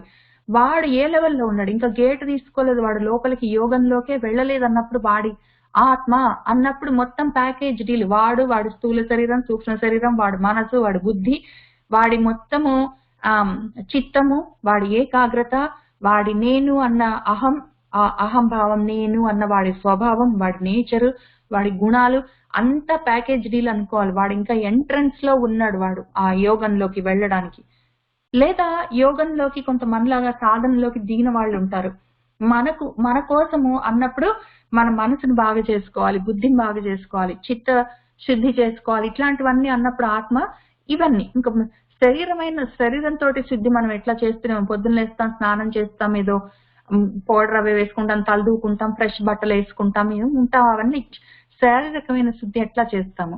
మానసిక శుద్ధి గురించి ఆ జ్ఞానం పెంచుకుంటూ మన బుద్ధిని పెంచుకోవడం గురించి కలిపి చూసుకోవాలి. అప్పుడు ఇంకా మిగిలినవి ఈ జ్ఞానంలో ఉండి కొంత దూరం మనలాగా సాధనలో ఉన్న వాళ్ళు మిగిలినవన్నీ నేను, నా ఇల్లు, నా పిల్లికున్నతో పాటు కలిపిన నేను కాదు. అప్పుడు ఓన్లీ నా మనసు, నా బుద్ధి. ఇంకా కొంచెం ముందుకు వెళ్ళిన వాళ్ళు జ్ఞానంలో, ఈ సాధనలో ఇంకా కొద్దిగా ముందుకు వెళ్ళి కూర్చున్న వాళ్ళకి ఏమంటే ఆత్మ అన్నప్పుడు వాడి ఆత్మ, అప్పుడు మనసుతోటి బుద్ధితోటి సంబంధం లేకుండా వాడి ఆత్మ, వాడిలో ఉన్న చైతన్య పదార్థం. కాబట్టి ఇవే శ్లోకాలు, ఈ 5, 6 ఈ 2 శ్లోకాలు ఈ 3 లెవెల్స్ లో చూసుకోవాలి. ఆయన ఆత్మ అంటారు. దీన్ని మనం ఎక్కడ ఉన్నామో మన సాధనలో బట్టి ఆయన దేని గురించి చెప్తున్నారు అని చూసుకోవాలి. ఒక్క ఆత్మ అనగానే సోల్ అని పెట్టుకొని మనం ఇంగ్లీష్ ట్రూ ట్రాన్స్లేషన్ పెట్టుకుంటే చాలా కష్టం అవుతుంది అర్థం అవ్వడం. కాబట్టి ఇక్కడి నుంచి చూసుకుందాం. 5లో 6లో ఆయన ఏం చెప్తున్నారు, ముందు ప్రతి మాటకి ఒక అర్థం చూసుకుందాం, తర్వాత లోతుగా చూసుకుందాం. ఉద్ధరించుకోవాలి. ఆత్మానం ఎవడికి వాడి ఆత్మని వాడు ఉద్ధరించుకోవాలి. ఆత్మానం ఆత్మన ఉద్ధరేత్, వాణ్ణి వాడు ఉద్ధరించుకోవాలి. ఆత్మానం అవసాదయేత్, ఆత్మానం వాణ్ణి వాడు నా అవసాదయేత్ చెడగొట్టుకోకూడదు, లేదా వాణ్ణి వాడు జారిపోయేటట్టు, కిందికి వెళ్ళిపోయేటట్టు, పతనం అయ్యేటట్టు వాడు చేసుకోకూడదు. తర్వాత ఆత్మ ఏవ వాడికి వాడే, వాడి ఆత్మ వాడికే, హి ఆత్మనః వాడికి వాడు, బంధువు వాడే వాడికి బంధువు. ఆత్మ ఏవ రిపుః ఆత్మన, రిపు అంటే శత్రువు, వాడికి వాడే శత్రువు. కాబట్టి వాడి ఆత్మని వాడే ఉద్ధరించుకోవాలి. వాడి ఆత్మ వాడికి వాడే వాడి ఆత్మ పతనం అవ్వకుండా చూసుకోవాలి. వాడిని వాడు ఉద్ధరించుకుంటే వాడి ఆత్మ వాడికి బంధువుగా ఉంటుంది, లేకపోతే వాడి ఆత్మే వాడికి శత్రువుగా ఉంటుంది అని జనరల్ ఐడియా. ఇప్పుడు దీన్ని 3 లెవెల్స్ లో చూసుకోవాలి కదా, మనకు వేరే దారి లేదు. ముందు అసలు నేను యోగంలో మధ్యదారిలో ఏం లేను, 6 వృక్షంగానే ఉన్నాను. యోగంలో ఉంటే బాగుంటుంది అని ఇప్పుడు కొత్తగా మొదలు పెట్టిన వాడిని. అప్పుడు నాకేమవుతుంది అంటే నా ఆత్మను నేను పతనం చేసుకోకూడదు అన్నప్పుడు ఇక్కడ ఆత్మ అంటే జ్ఞానం, ఆత్మజ్ఞానం, నా గురించి ఏదో బాగుపడాలి అన్న జ్ఞానం, నేను ఉద్ధరించుకోవాలి, నేను బాగుపడాలి అన్న ఆలోచన తెచ్చుకోవాలి. ఆలోచన ఎక్కడ తెచ్చుకుంటా, మనసులో. కాబట్టి మనసుకి, నా ఆత్మకి, నా కోసం నేను ఒక మంచి ఆలోచన తెచ్చుకోవాలి బాగుపడాలి అని. అందరూ చెప్తున్నారు, ఎంతసేపటికి తింటాను కూర్చుంటాను, నేను బాగుపడాలి అన్నా, నన్ను నేను ఉద్ధరించుకోవాలి అన్న ఒక ఉద్దేశాన్ని తెచ్చుకోవాలి. నన్ను నేనే ఉద్ధరించుకోవాలి. పక్కన వాడు ఎట్లా బాగు చేస్తాడు నన్ను, నాకు కోపం వస్తుందంటే పక్కన వాడు ఎట్లా తగ్గిస్తాడు, నాకు కోరికలు ఎక్కువ ఉన్నాయండి, ఏం చేయాలో తెలియట్లేదండి, ఎంత చేసినా కూడా ఇంకా కావాలనిపిస్తుందండి అని ఎంతమందికైనా చెప్తాను పోయి. వాళ్ళందరూ ఏం చేయగలరు నాకు? నేనే కూర్చొని నన్ను నేను ఉద్ధరించుకోవాలి, నన్ను నేను బాగా చేసుకోవాలి. కోపాలున్నాయి, తగ్గించుకోవాలి. కోరికలు విపరీతంగా, ఆ కోరిక ఈ కోరిక, ఏదో నడుచుకుంటూ పోయేవాడిని కారు కావాలి, కారు వచ్చింది 2 కావాలి, 2 కార్లు వచ్చాయి ఇప్పుడు BMW కావాలి, అది వచ్చింది టెస్లా కావాలి, అది కూడా వచ్చింది యాట్ కావాలి, యాట్ కూడా వచ్చింది ఏరోప్లేన్ కావాలంటే ఇంకా అది అసలు నన్ను ఏడిపించుకొని తింటుంటే ఏం చెయ్యాలి అంటే పక్కన వాడు ఏం చెప్పలేడు, నువ్వే ఆలోచించుకో, నీ మనసుని నువ్వే బాగా చేసుకో. కాబట్టి నీ ఆత్మని అన్నప్పుడు ఇక్కడ మనసు, నీ మనసుని నువ్వే ఉద్ధరించుకోవాలి. దానికి చెప్పవలసింది చెప్పు, ఎందుకు అది నిన్ను అన్ని వైపులకి ఇట్లా లాక్కొని పోతుంది? నీకు మనసుకి అశాంతిగా ఉంది. ఎంత చేసినా కూడా ఏదో అశాంతి ఉన్నది. ఎందుకో మనసు ఏడుస్తున్నది. ఎందుకు అంటే మరి నువ్వు కూర్చో, ఆలోచించుకో, నీ ఉద్ధరణకి నువ్వే ప్రయత్నం చేసుకో. నా ఆత్మానం అవసాదయ్యేట్, నిన్ను నువ్వు జారిపోయేటట్టు, పతనమయ్యేటట్టు చెయ్యకు. ఏదో కావాలి, ఒక కారు ఉంది, 4 కావాలి, 4 ఉన్నాయి, ఈ ఆట కావాలి, ఈ ఆట ఉన్నది, ఏదో సెస్నా కావాలి అంటే మంచిది. దానికోసం పక్కవాడిని ఇంకా ఏమైనా చేద్దామా, ఇంకొకడు పైకి రాకుండా చూద్దామా, ఇంకో 4 రూపాయలు ఎక్కువ ఖర్చు పెడదామా, ఇంకా ట్యాక్స్లు తప్పులు లెక్కలు రాద్దామా, లేకపోతే గవర్నమెంట్ కి చూపించే లెక్కలు తప్పు చేద్దామా, బినామీ పేర్లతోటి వేరే వేరే పేర్లతోటి రాయించుకుందామా, ఏవేవో చేద్దామా. ఎంత దూరం వెళ్తావు నువ్వు? ఎంత దిగజారుతావు నువ్వు? నిన్ను నువ్వే బాగా చేసుకోవాలి. నిన్ను నువ్వు చెడగొట్టుకోకూడదు. నువ్వు పతనమైపోయేటట్టు నువ్వు చూసుకోకూడదు అని చెప్తున్నది. నా ఆత్మానం అవసాదయత్. ఒకవేళ నిన్ను ఉద్ధరించుకుందాం, సరే, ఇంక నా మనసు నా మాట ఇన్నాళ్ళు అది చెప్పినట్టు నేను విన్నాను, ఇప్పుడు దానికి నేను చెప్పి చూస్తాను. ఇన్ని కోరికలు అవసరం లేదు, ఉన్నంత చాలు మనకు. ఇంకా ఎన్నాళ్ళు, రిటైర్మెంట్ అయిపోయిన తర్వాత కూడా ఉద్యోగం చేస్తాను, ఇంకా డబ్బులు సంపాదిస్తాను, ఇంకా ఒక రూమ్ కడతాను, దాన్ని ఇంకా అద్దెలకి ఇస్తాను, ఆ అద్దెల వాడు ఇంకా ఎక్కువ ఇవ్వలేదు, ఇంకా ఏదో కావాలి, ఎంత దాకపోతాను, వద్దులే అని అనుకున్నప్పుడు అప్పుడు నీ ఆత్మనే అంటే నీ మనసే నీకు బంధువయ్యి నీకు సహాయం చేస్తుంది. ఇక్కడ ఆత్మ ఏవా అంటే నీ మనసే ఆత్మనః నీకు బంధువు అవుతుంది. నీ మనసే నీకు అప్పుడు బంధువు అవుతుంది. లేదా అట్లా కాకపోతే ఇంకా అది కావాలి, ఇది తేకపోతివి, అది తేకపోతివి అని నీ మనసే నిన్ను కూర్చొనియకుండా పరిగెడుతుంటే, లేపి నిన్ను తిప్పుతుంటే, అప్పుడు నీ మనసే నీకు శత్రువు అవుతుంది. ఆత్మ ఏవా నీ మనసే ఆత్మనః నీకు రిపుహు శత్రువు అవుతుంది అని అర్థం. ఇది ఎంతవరకు అసలు యోగంలోకి ఇంకా వెళ్ళలేదు. మనసుని కంట్రోల్ చేసుకుందామని అప్పుడప్పుడే వాడికి ఐడియా వస్తున్నది. ఆ సమయంలో ఉన్నవాడికి వాడు ఇంకా కొంచెం ముందుకు వెళ్ళాడు. ఇప్పుడు వాడు కొద్దిగా ముందుకు వెళ్ళినాక మనసు కంట్రోల్స్ అట్లాంటివన్నీ చేసుకున్నాడు, చేసుకోవాలని వాడికి తెలుసు, వాడికి అర్థమైంది. కోపాలు కోరికలు కంట్రోల్ చేసుకున్నాడు, కొద్దిగా ముందుకు వెళ్ళాడు. ఇప్పుడు మళ్ళీ ఆత్మ అన్నదానికి మళ్ళీ అర్థం మారుతుంది. ముందు ఫస్ట్ లెవెల్లో వాడికి మనసును సిద్ధి చేసుకోవడమే, వాడి సాధనంతా వాడి మనసు మీదనే ఫోకస్ చేయాలి. ఇంకప్పుడు మనసుని, ఆ ఆత్మనే వాడిని ఉద్ధరిస్తుంది, వాడి మనసే వాడిని ఉద్ధరిస్తుంది. ఆ మనసే వాడిని జారకుండా ఆపుతుంది, పట్టుకొని ఉంచుతుంది. ఆ మనసే వాడికి బంధువై హెల్ప్ చేస్తుంది, లేదా ఆ మనసే వాడికి శత్రువు అవుతుంది. ఇప్పుడు మనసు అయిపోయింది, ఇప్పుడు బుద్ధి సంగతి, జ్ఞానం సైడ్కి వెళ్దాం. ఇప్పుడు ఆత్మ అన్నప్పుడు జ్ఞానం, ఎందుకంటే మనం జ్ఞాన మార్గంలో ఉన్నాం, సగం దూరంకి వచ్చాం కదా. ఇప్పుడు మనం ఎవరంటే యోగారూఢులం అయ్యాం కదా. ఇక్కడ ఈ ఆరువృక్షం అయిపోయింది. ఇప్పుడు ఇక్కడ యోగా ఆరూఢం ఉంది. ఇప్పుడు ఆరూఢం ప్లేస్ లో మనలాగా సగం దారిలో ఉన్న వాళ్ళకి అప్పుడేం జరుగుతుంది? ఈ శ్లోకం అంటే ఆత్మన ఆత్మానం, ఆత్మానం అంటే నన్ను నేను, ఆత్మన నా ఆత్మతోటే అంటే జ్ఞానంతో. ఇప్పుడు ఇక్కడ మనసు అయిపోయింది, ఇప్పుడు బుద్ధికి వచ్చాం మనం. ఈ బుద్ధి అంటే జ్ఞానం.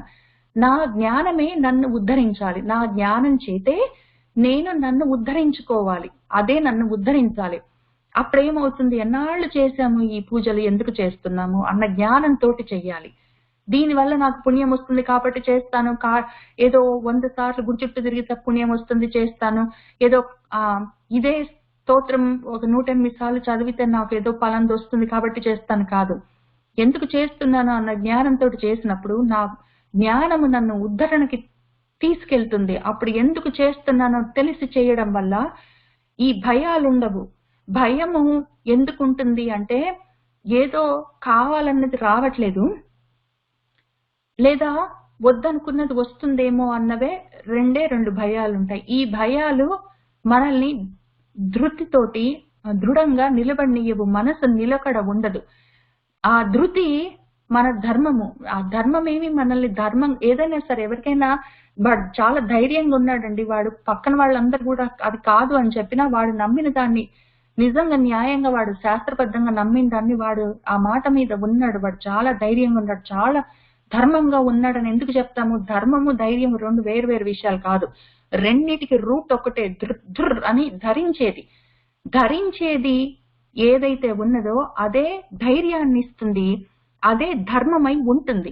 కాబట్టి అది ఆ ధర్మము అని తెలిస్తే అది ధైర్యం ఇస్తుంది, అది ధర్మ మార్గమై ఉంటుంది. అదేది అంటే జ్ఞానం. కాబట్టి మనల్ని ఉద్ధరించేది మన జ్ఞానమే. ఉద్ధరేత్ ఆత్మన ఆత్మానం. నీ జ్ఞానమే నిన్ను ఉద్ధరిస్తుంది. కాబట్టి ఆ మార్గంలో ఉండు. నా ఆత్మానం అవసాదయేత్. ఇక్కడ మళ్ళీ ఆత్మానం అన్నప్పుడు జ్ఞానం. జ్ఞానాన్ని నువ్వు జార్చుకోకు. నీ జ్ఞానాన్ని నువ్వు చెడగొట్టుకోకు. జ్ఞానంలోకి నుంచి నువ్వు జారిపోకు. అది పతనము. జ్ఞానంలో నుంచి పతనం అవ్వకు. నువ్వు ఏదో ఒక మంచి ఒక పని చేస్తున్నావు, ఏదో నువ్వు చదువుకున్నావు, నలుగురికి చెప్తున్నావు. జ్ఞానంలో నుంచి ఎట్లా జారిపోతామంటే ఎట్లా పడితే అట్లా జారిపోతాం. ఎందుకంటే ధర్మం లేనప్పుడు, ధర్మం తెలియనప్పుడు, లేదా ధర్మం ఏదో తెలియని మోహం ఉన్నప్పుడు, వినయం లేనప్పుడు, విద్య ఉండి వినయం లేనప్పుడు, ధర్మం ఏదో తెలియని మోహంలో ఉన్నప్పుడు జ్ఞానంలో నుంచి జారిపోవడమే ఉంటుంది. అప్పుడు ఎట్లా ఉంటుంది అంటే, ఏదో నేను చదువుకున్నాను, అది నాకు తెలిసింది, నేను చిత్తశుద్ధితోటి నలుగురికి చెప్తున్నాను, మంచిది, నేను జ్ఞానంలో ఉన్నాను, జ్ఞాన మార్గంలో ఉన్నాను, ఆ పని చేస్తున్నాను.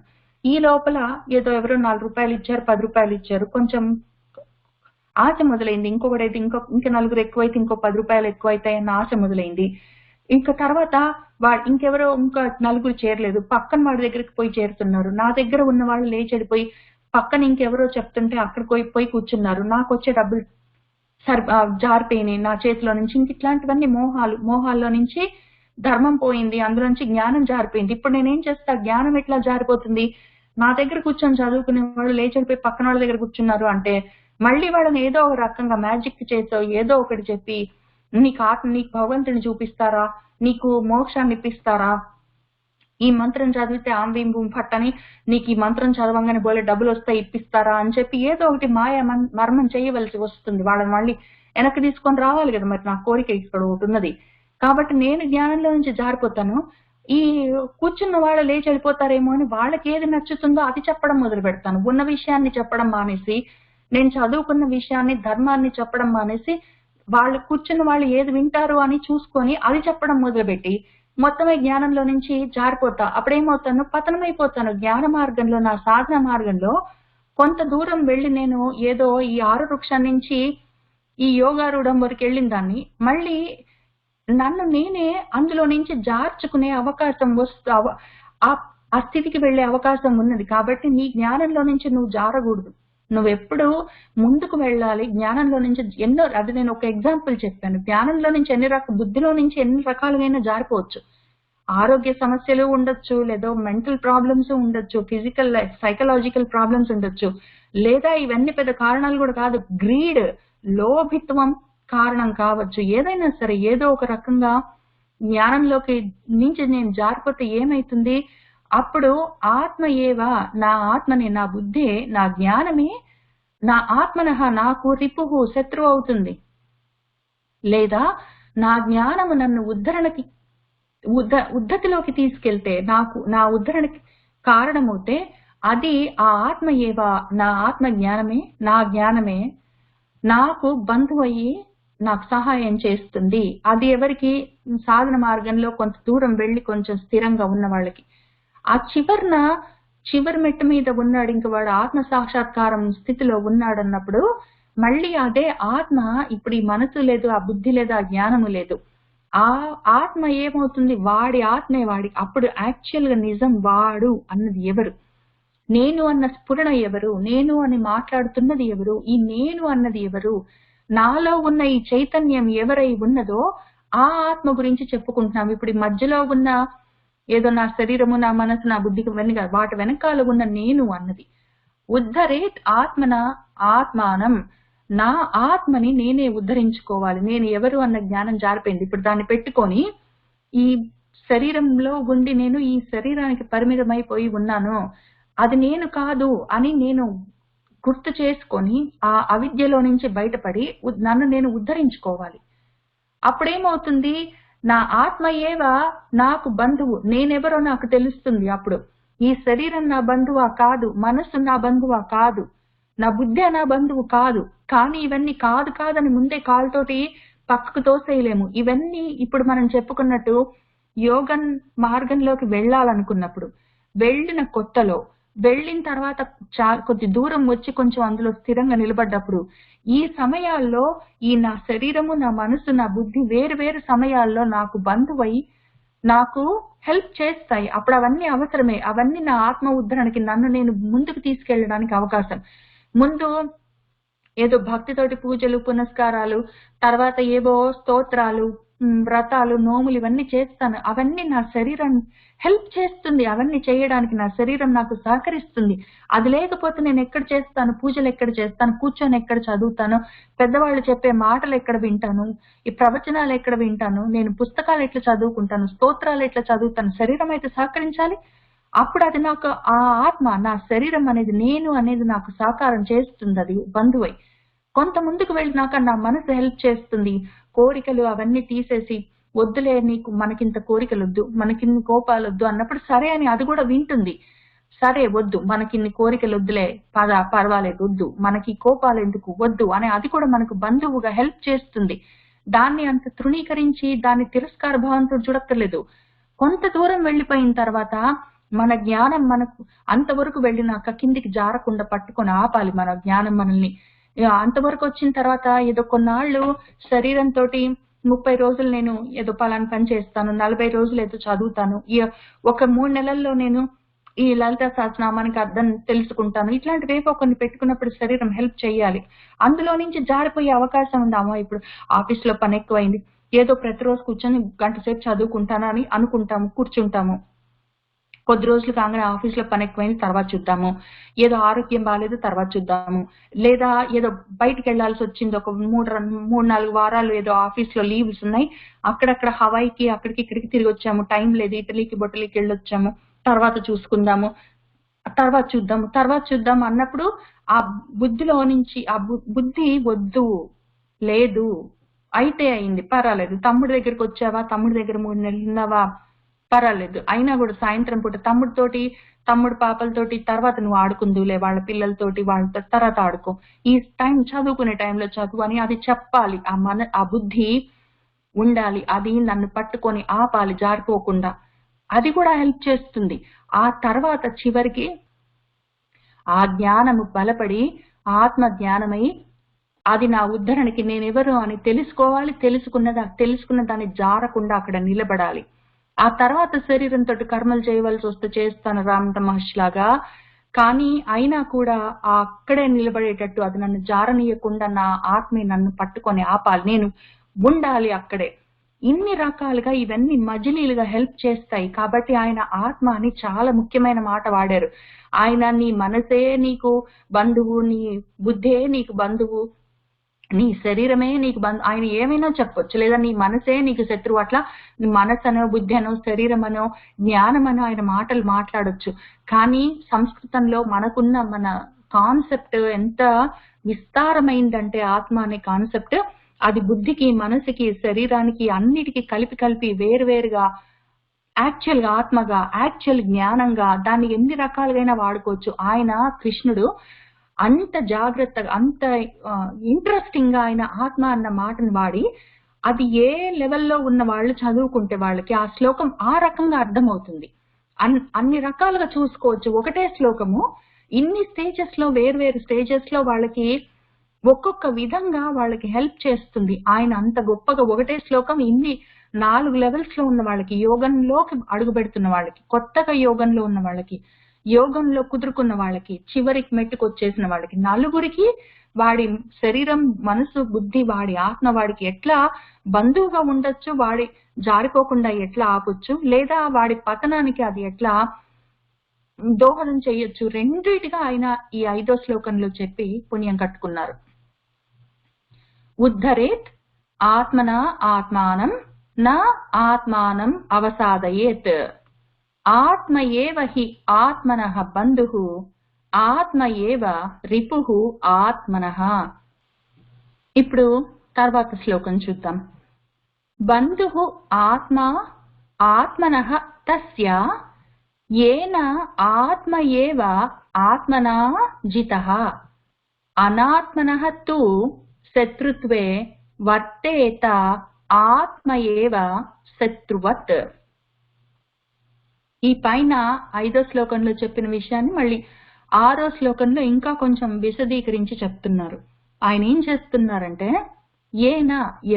ఎవరిదైతే ఆత్మ ఏవ వాడి సొంత ఆత్మ, మళ్ళీ వాడు ఏ లెవెల్లో ఉన్నాడో దాన్ని బట్టి, వాడి శరీరమా, మనసా, బుద్ధా, వాడి ఆత్మ, వాడి జ్ఞానమా, అవి వాడి సాధనలో వాడు ఎక్కడెక్కడున్నాడో దాన్ని బట్టి చూసుకుంటూ వెళ్ళాలి. ఏనా ఎవరి ఆత్మ ఏవ ఆత్మ అయితే ఆ ఆత్మని అంటే లేదా వాడి మనసుని లేదా వాడి జ్ఞానాన్ని, వాడి బుద్ధిని, వాడు లేదా వాడి శరీరాన్ని వాడు ఆత్మన వాడికి వాడే జితః జయించుకుంటాడో, తస్య వాడి యొక్క ఆత్మానం వాడికి ఆత్మనః వాడి ఆత్మే వాడికి బంధువవుతుంది. అనాత్మనఃతు అనాత్మ అయిన వాడికి, ఆత్మ గురించి వాడి ఆత్మ వాడికి శత్రువై ఉన్నవాడికి, వాడికి ఆత్మ వాడికి సహకరించకపోతే అప్పుడు శత్రువులాగా ఆత్మ ఏవ వాడి ఆత్మే శత్రుత్వాన్ని ప్రవర్తింపజేస్తుంది.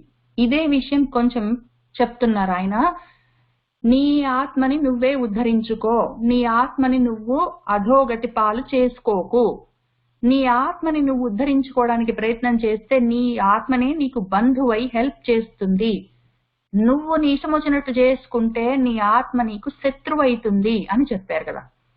ఇప్పుడు బంధువు ఎట్లా అవుతుంది, శత్రువు ఎట్లా అవుతుంది? మరి ఏదో ఉద్ధరించుకో అది నీకు బంధువు అవుతుంది, పతనానికి కారణమవుతుంది శత్రువు అయినప్పుడు అని నువ్వు చెప్తే, శత్రువు అంటే ఏంటి, ఉద్ధరించుకోవడం అంటే ఏంటి, బంధువు అంటే ఏంటి, జారిపోవడం అంటే ఏంటి? మరి ఈ 4 చెప్పాలి కదా. ఉద్ధరణ అంటే ఎట్లా అవుతుంది, అవసాదనం జారిపోవడం అంటే ఎట్లా జరుగుతుంది, అది బంధువై ఎట్లా నాకు సహకారం ఇస్తుంది, అది శత్రువై నన్ను ఎట్లా పాడు చేస్తుంది, ఈ 4 విషయాలు చెప్పాలి. మరి బంధువు ఎట్లా, శత్రువు ఎట్లా, అది ఇక్కడ హెల్ప్ చేస్తున్నారు ఆయన ఎక్స్ప్లెయిన్ చేసి.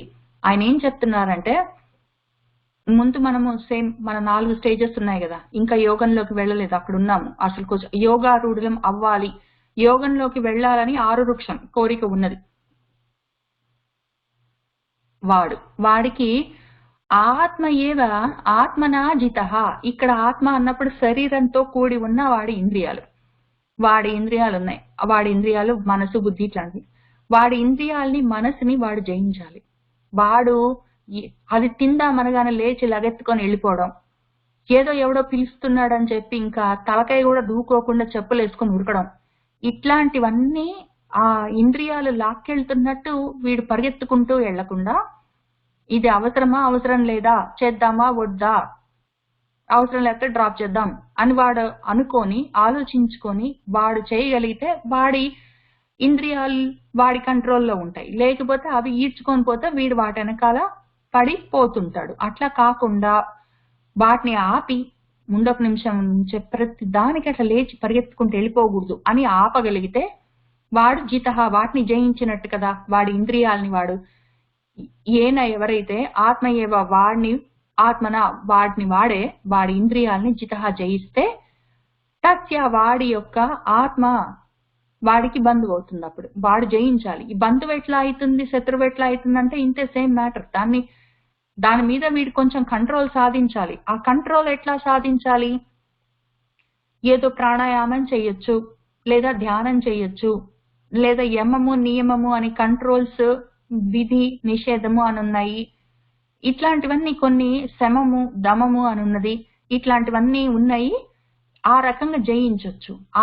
ఎన్ని మార్గాలు ఉన్నాయి అన్నది కింద శ్లోకాలు, ఏదో 10వ శ్లోకం దగ్గర నుంచి ఆయన అదే పనిగా చెప్తారు. 9వ శ్లోకం వరకు అసలేంటో విషయం చెప్పి 10వ శ్లోకం నుంచి ఆయన చెప్పిన విషయాలు, ఇటు ఒకవైపు మనము పతంజలి చెప్పిన అష్టాంగ యోగంలో ఉన్న యమ నియమాలు మొత్తము, అటువైపు మన వివేక చూడామణిలో ఉన్న సాధన చతుష్టయంతో కలిపి ఉన్న విషయాలు, మన శంకర్ల వారు చెప్పిన విషయాలు, మనము శమదమాలు అటువంటివి చూసుకుంటూ వెళ్ళాలి. ఆ రకంగా ఆత్మ జితః జయించాలంటే ఆటోమేటిక్ గా ఎట్లా అవుతుంది, ఎవరి ప్రయత్నం వాళ్ళు చేయాలి. ఎవరి ప్రయత్నం వాళ్ళు చేయాలంటే ఎవరికి ఇష్టం వచ్చినట్టు వాళ్ళు పాపం సొంతంగా ఒక ప్లాన్ తయారు చేసుకొని ఎవరికి వాళ్ళు ప్రయత్నం చేసుకోవాలంటే కష్టం అవుతుంది. పెద్దవాళ్ళు ఉన్నారు, మనల్ని అట్లా అనాథల్లాగా వదిలిపెట్టలేదు. కృష్ణుడి దగ్గర నుంచి మొదలుపెట్టి అందరూ మనకి చెప్పారు. మన దాకా ఆ యోగాలు ఏ రకంగా మనసుని, ఇంద్రియాలని మన బుద్ధిని వాటిని ఎట్లా కంట్రోల్ చేసుకోవచ్చు, శరీరాన్ని ఎట్లా కంట్రోల్ చేసుకోవచ్చు, ఎట్లా మనం చెప్పినట్టు అవి వినేటట్టు కొంత వాటికి డిసిప్లిన్ శిక్షణ ఇవ్వచ్చు. దాన్ని కాబట్టి మన ఇంద్రియాలని ఈ విధంగా, మనసుని ఈ విధంగా ఎట్లా జయించవచ్చు అని మనకి చాలా సులభమైన మార్గాలు, కఠినమైన మార్గాలు, ఎవరి శక్తిని బట్టి వాళ్ళు వాడుకునేందుకు వీలుగా ప్రాణాయామాల దగ్గర నుంచి చాలా చెప్పారు. మనకేమి దారి దిక్కు లేకుండా వదిలిపెట్టలేదు. నీ ఆత్మను జయించుకో, ఇంకెళ్ళు అని చెప్తే ఎట్లా చేసుకుంటారు వాళ్ళు అని దయతో మనకి చెప్పారు మన వాళ్ళు. కాబట్టి భయపడవలసిన పని లేదు. ఆయన ఇది చెయ్యాలి అని చెప్తున్నారు, ఎట్లా చెయ్యాలని కూడా చెప్తారు. ముందు ఇది చెయ్యాలి అని చెప్తున్నారు. కాబట్టి ఆత్మ ఏవ ఆత్మన జితః, వాడి ఇంద్రియాల్ని వాటిని వాడు జితః ఎట్లా జయించుకుంటాడో, ఎవరైతే ఏదో విధంగా వాటిని కంట్రోల్లో పెట్టుకుంటే, డిసిప్లిన్ లో పెడితే, తస్య వాడి యొక్క ఆత్మ, వాడి శరీరము, వాడి మనస్సు వాడికి బంధువు అయ్యి వాడికి హెల్ప్ చేస్తుంది. ఇది కొంత సాధన మొదలు పెడుతున్న వాళ్ళకి, పెట్టాలనుకున్న వాళ్ళకి, దారిలో ఉన్న వాళ్ళకి, అది వాడి ఇంద్రియాలు, వాడి మనస్సు, వాడు బుద్ధి కొంచెం ఆ రకంగా కంట్రోల్లో తెచ్చుకుంటే వాడికి అవి బంధువై హెల్ప్ చేస్తుంది ఉద్ధరణకి, పైకి వెళ్ళడానికి. మన ముందు ఇమీడియట్ లాభం కొంత, ఇట్లా వెంటనే సాధన మొదలు పెట్టగానే వెంటనే వచ్చే లాభం మనశ్శాంతి ముందు వచ్చేది. అది ఆ తర్వాత ఆత్మ సాక్షాత్కారం, పరిపూర్ణమైన శాంతి, అక్షయమైన సుఖము, అవన్నీ నెమ్మదిగా వస్తాయి, రాకుండా ఎటుపోతాయి. సాధన ఫాస్ట్ గా చేసుకోగలిగిన ఆ సత్తా ఉంటే తొందరగా వస్తాయి, లేకపోయినా వస్తాయి, ముందో వెనకాలో. కానీ వెంటనే వచ్చేసేది మాత్రం మనశ్శాంతి, వెంటనే వస్తుంది. ఎంతో కొంత సాధన మొదలు పెట్టగానే ముందే వచ్చేది మనశ్శాంతి. కాబట్టి బంధువై వాడి మనసు, వాడి ఇంద్రియాలు, వాడి శరీరం వాడికి హెల్ప్ చేస్తాయి. బంధు ఆత్మానః తస్య, ఇక్కడ ఆత్మానః గురించి చెప్పుకున్నాం. ఆ ఆత్మ వాడికి బంధువు అవుతుంది. ఇప్పుడు ఆత్మానః అనాత్మానః అయిందనుకోండి. ఈ అనాత్మ అంటే ఆ ఆత్మ గురించి, వాడి ఆత్మ, వాడి ఇంద్రియాలు, వాడి మనసు, వాడి బుద్ధి, వాడి శరీరము వాడికి ఏమాత్రం హెల్ప్ చేసే స్థితిలో వాటిని పెట్టే శక్తి వాడికి లేకపోతే, దానికి కావలసిన జ్ఞానం లేకపోతే, అనాత్మ అన్నప్పుడు ఇక్కడ జ్ఞానం లేదు వాడికి, ఎట్లా వాడుకోవాలో, శరీరం ఎట్లా వాడుకోవాలి తెలియదు, ఎట్లా ఒకట్లా ఎంత పడితే అంత తినడము అజ్ఞానంతో, శరీరం అంతా ఏదో జబ్బులతోటి, ఏదో ఒకటి తింటే, మరి అన్నంతో తయారైన శరీరం జబ్బుల పాలవుతుంది ఎట్లా పడితే అట్లా తింటే, అజ్ఞానంగా తింటే. జ్ఞానం లేకుండా, పద్ధతి లేకుండా, ధర్మం లేకుండా, హద్దు లేకుండా మితిమీరి చేస్తే శరీరం పాడవుతుంది.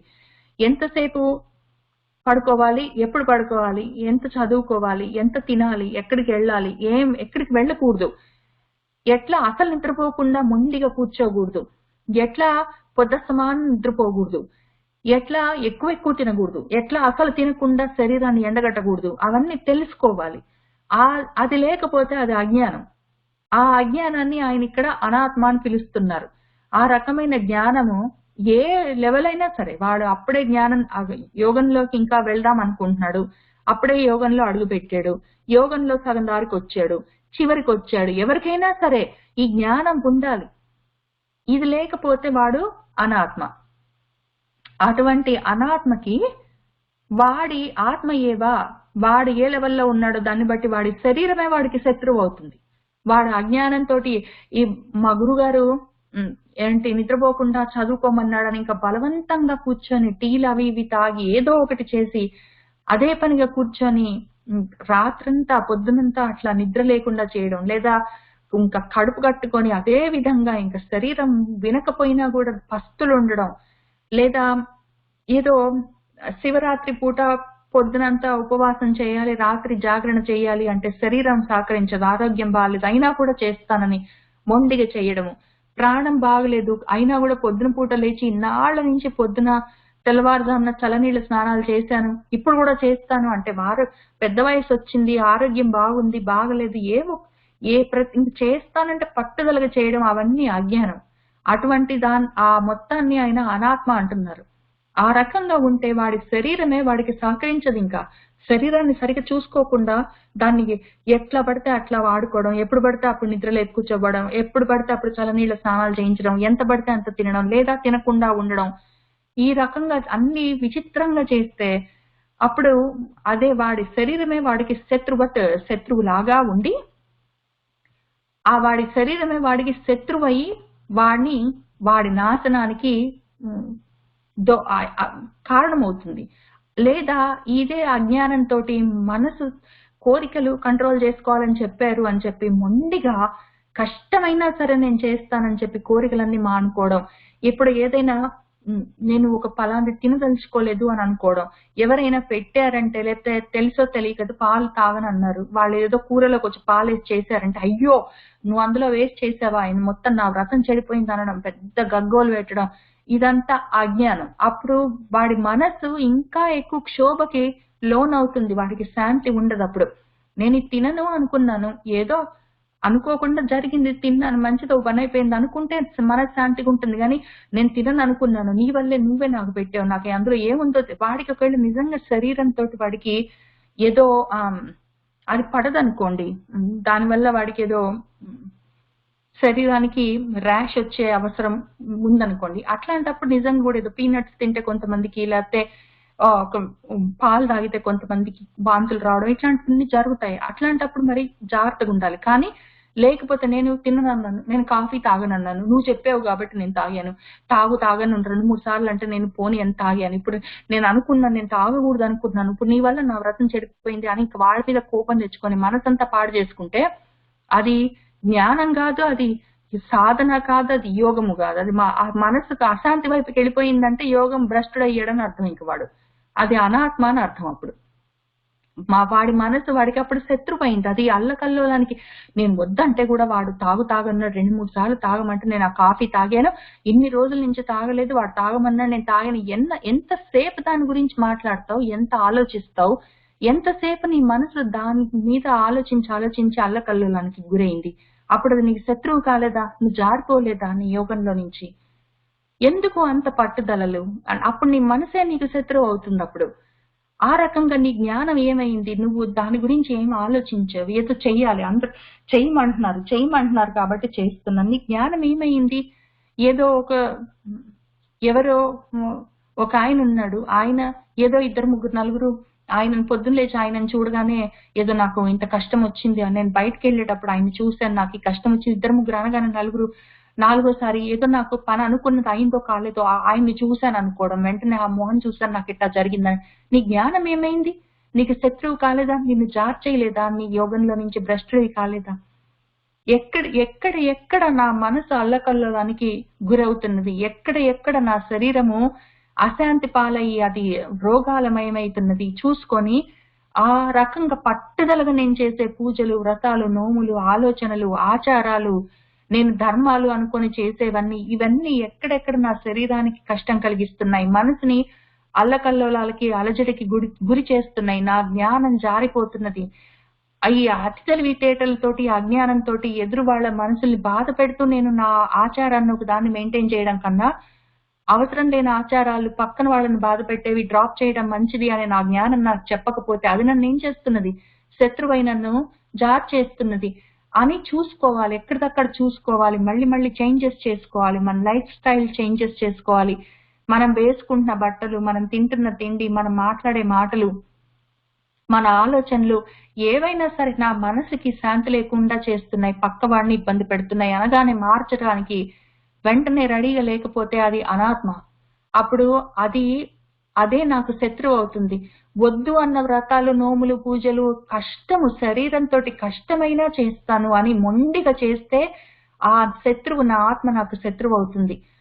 అదే నా శరీరము, నా ఆత్మ నాకు శత్రువు అవుతుంది. అదే నా మనసు వద్దు అన్నా కూడా, వద్దు చెయ్యొద్దన్నా కూడా, ఏదో పెద్దవాళ్ళు చెప్పారు, ఇన్నాళ్ళ నుంచి చేశాను, ఇప్పుడు చేయకపోతే ఎట్లా, నాకు పాపం వస్తుంది అని బలవంతంగా మనసు వద్దన్నా, మనసు ఏదో ఆడుకోవడానికి పోదాంపా, పక్కనుండి గిల్లుదాంపా, ఇట్లాంటివి కాదు. ఈ పని మంచిది కాదు, పక్కవాడు బాధపడుతున్నాడు, లేదా నువ్వు బాధపడతావు, వద్దని చెప్పినప్పుడు కూడా నేను మొండిగా చేస్తానని, ఇట్లాంటివన్నీ మానుకోవడం మంచిది. అవన్నీ అనాత్మలు, అజ్ఞానాలు. అవన్నీ మన చిత్తశుద్ధికి కానీ, మన దేహ సిద్ధికి కానీ, మన ఆత్మ ఉద్ధరణకి కానీ అవి హెల్ప్ చెయ్యవు. అటువంటివన్నీ మనకు శత్రువులు. అదే మన మనసు మనకు సంతోషంగా ఉండి, అలజడులు లేకుండా హ్యాపీగా ఉండి మనం సంతోషంగా చదువుకొని జ్ఞానంలో ముందుకు వెళ్ళగలిగితే, అటువంటి ప్రోద్బలం మన శరీరం, మన మనసు, బుద్ధి, జ్ఞానం మనకి ఇవ్వగలిగితే అది మనకు బంధువు. కాబట్టి ఎప్పటిదప్పుడు చూసుకుంటూనే ఉండాలి. అవసరం లేనివి ఆచారాలు, ధర్మాలు, పూజలు, పునస్కారాలు ఎంతవరకు మనకి డిసిప్లిన్ కి అవసరమో అంత చూసుకొని వాడుకోవాలి. మితిమీరింది ఏది మంచిది కాదని తెలుసుకోవాలి. దానికి ఆ రకమైన విచక్షణకి అవసరమైన జ్ఞానం మనకు కావాలి.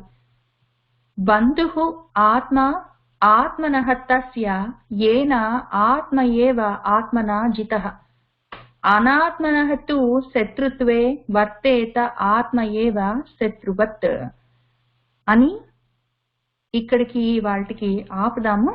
మళ్ళీ మనము జితాత్మనః దగ్గర నుంచి వచ్చే వారం చదువుకుందాము. సర్వం శ్రీకృష్ణ పరబ్రహ్మ పాదారవిందార్పణమస్తు.